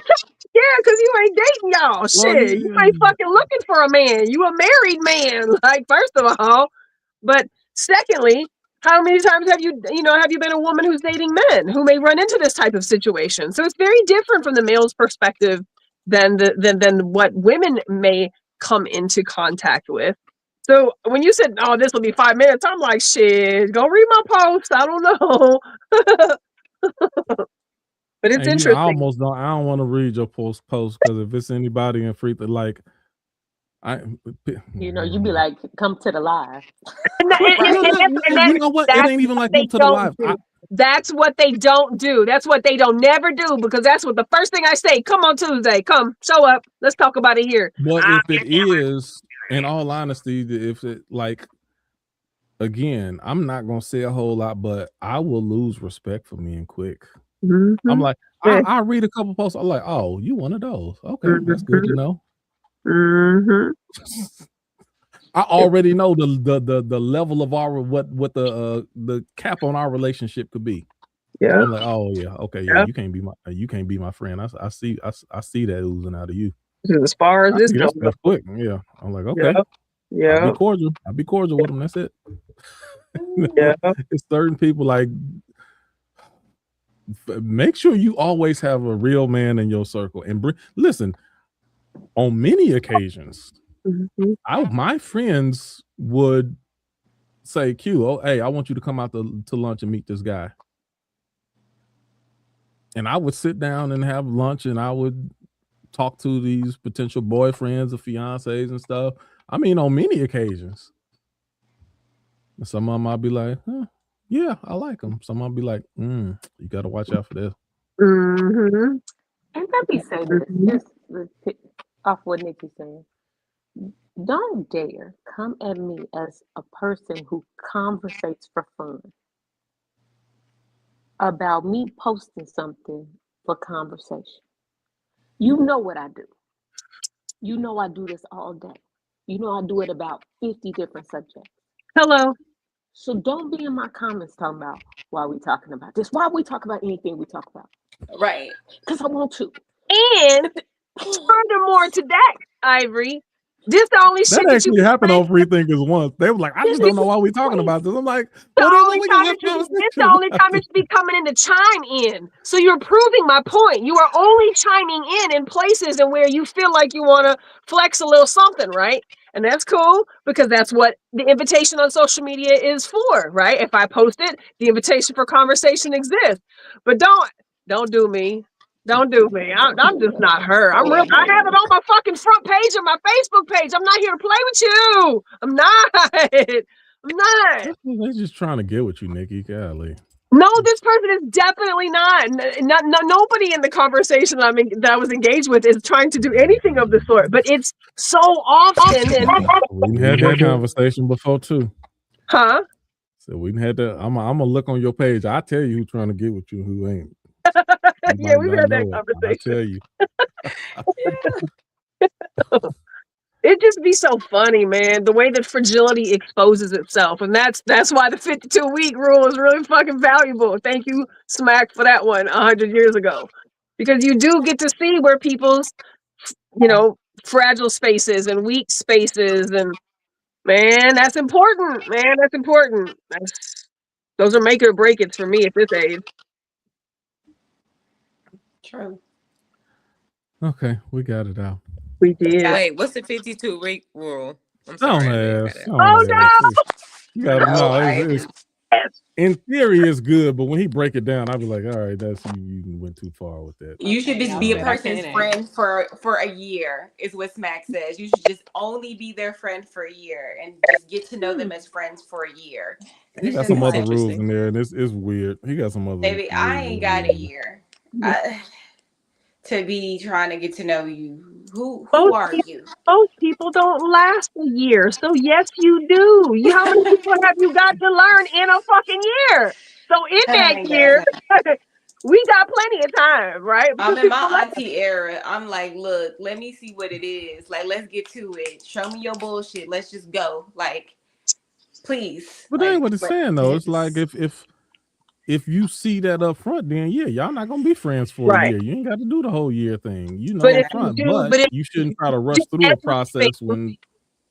And if you do everything all at once, if you do it all in the very beginning, if you cram all that shit into the very beginning, like you not even gone through seasons with this person or anything yet.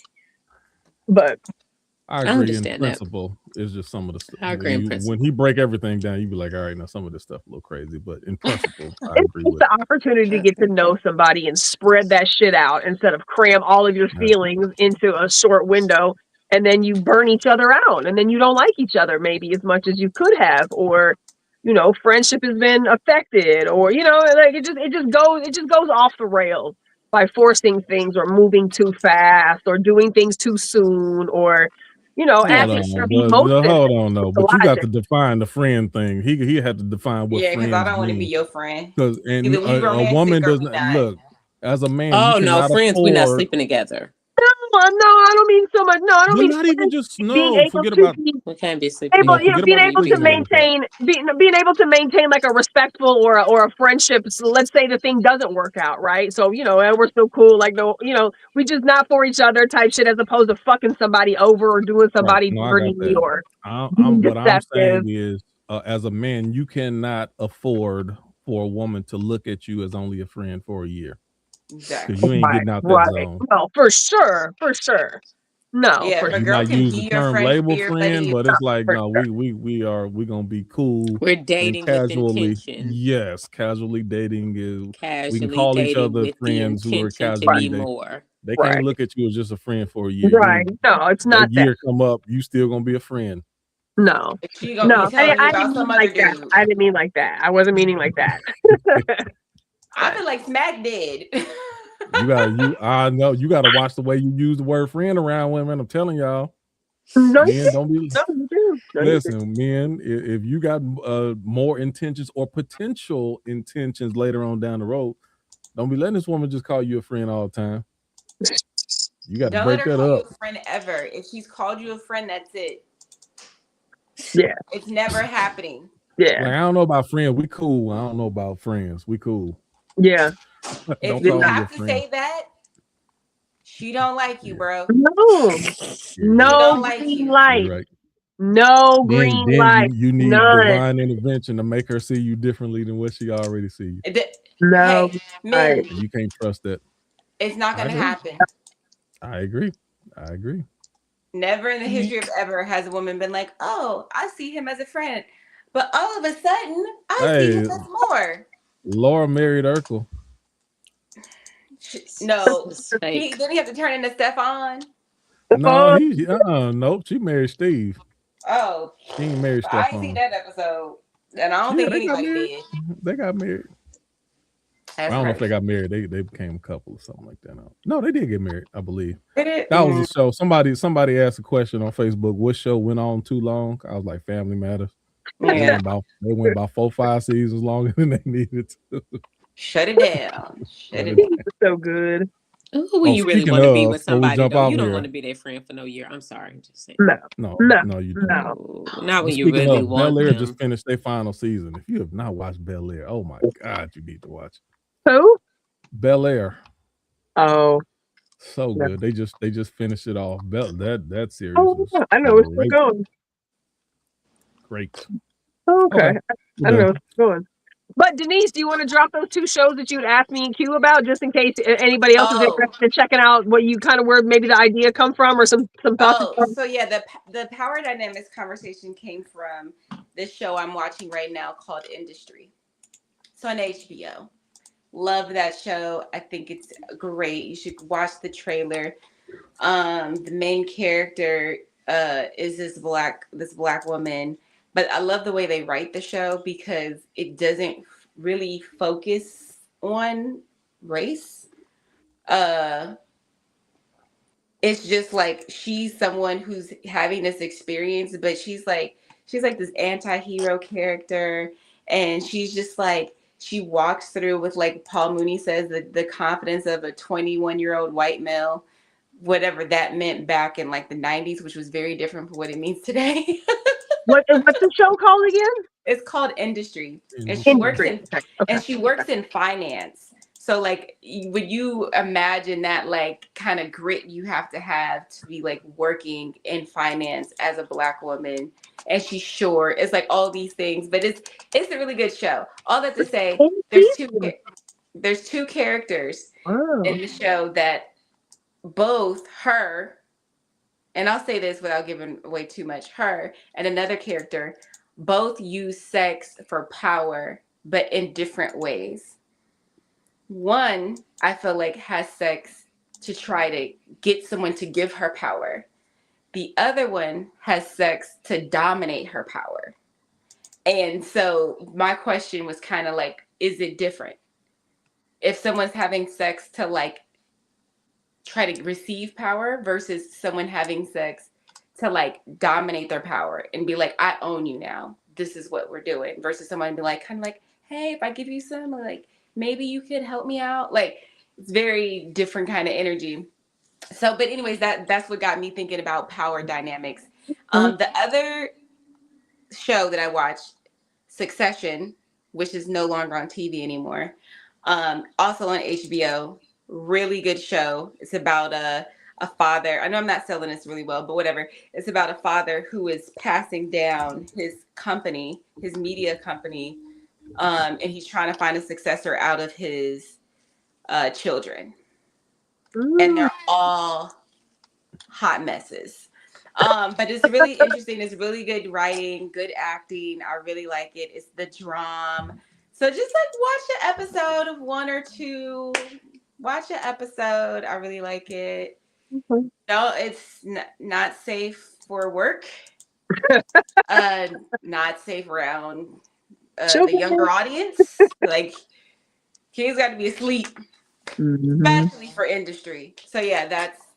Just check out one episode. Just check out one episode.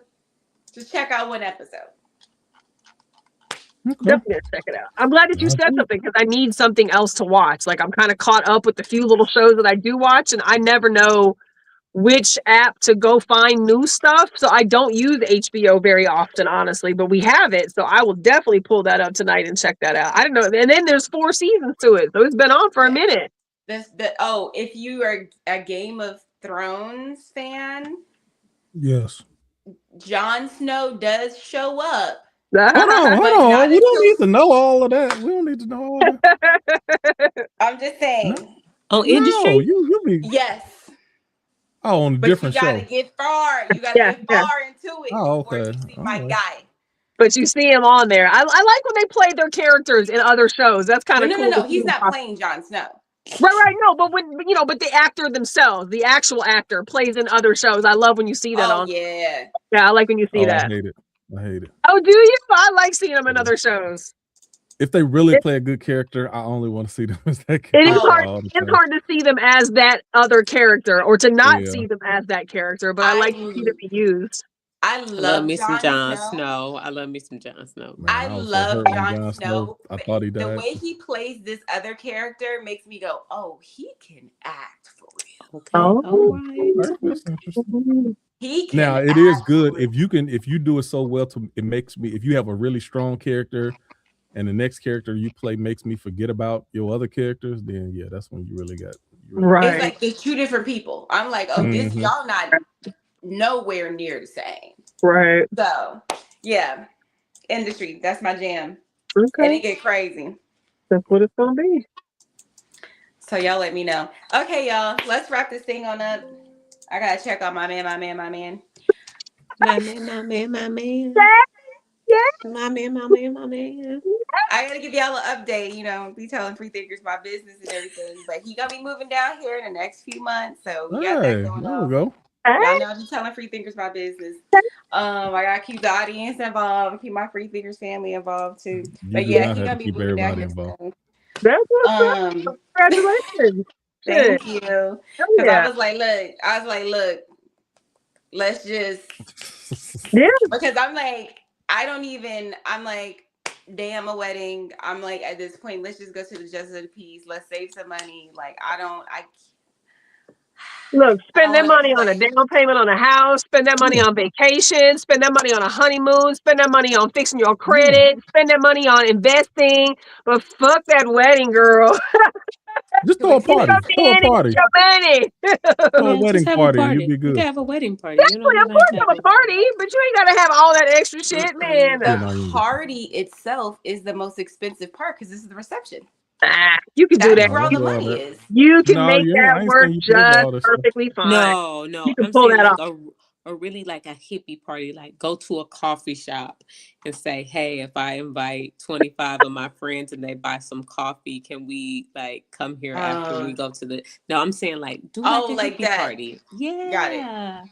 Like a little cool coffee shop. You already artsy, be like, hey, is it cool? I'm gonna get you some business, but it's gonna be after my wedding. It's gonna be like me and 30 of my people. I'll tell everybody to buy some coffee, but I'm just gonna bring in a little cake. That's it. I would probably rather do that in Texas. There is, and you do that, and we will Oh, you get it come done. on, you I'll know, be we there. You ready. do You know that, what and I'm we will saying? get it I'm done. like, We You will ready. get shout it out to done. my New York buddies. You will get it Yeah, done. come You on. let me Yeah, know, and we will. nah, I come will on start the through. coordination process immediately. You let me know. Come Because a through. low-key Yeah. potluck would hit. I would love nothing Oh, more that than would be something so like that. cool. That's Um, dope. Hey, we could do that. I'm I'm like a telling with little it. you, potluck, and we just chill and just play music and just chill. telling Yeah, you.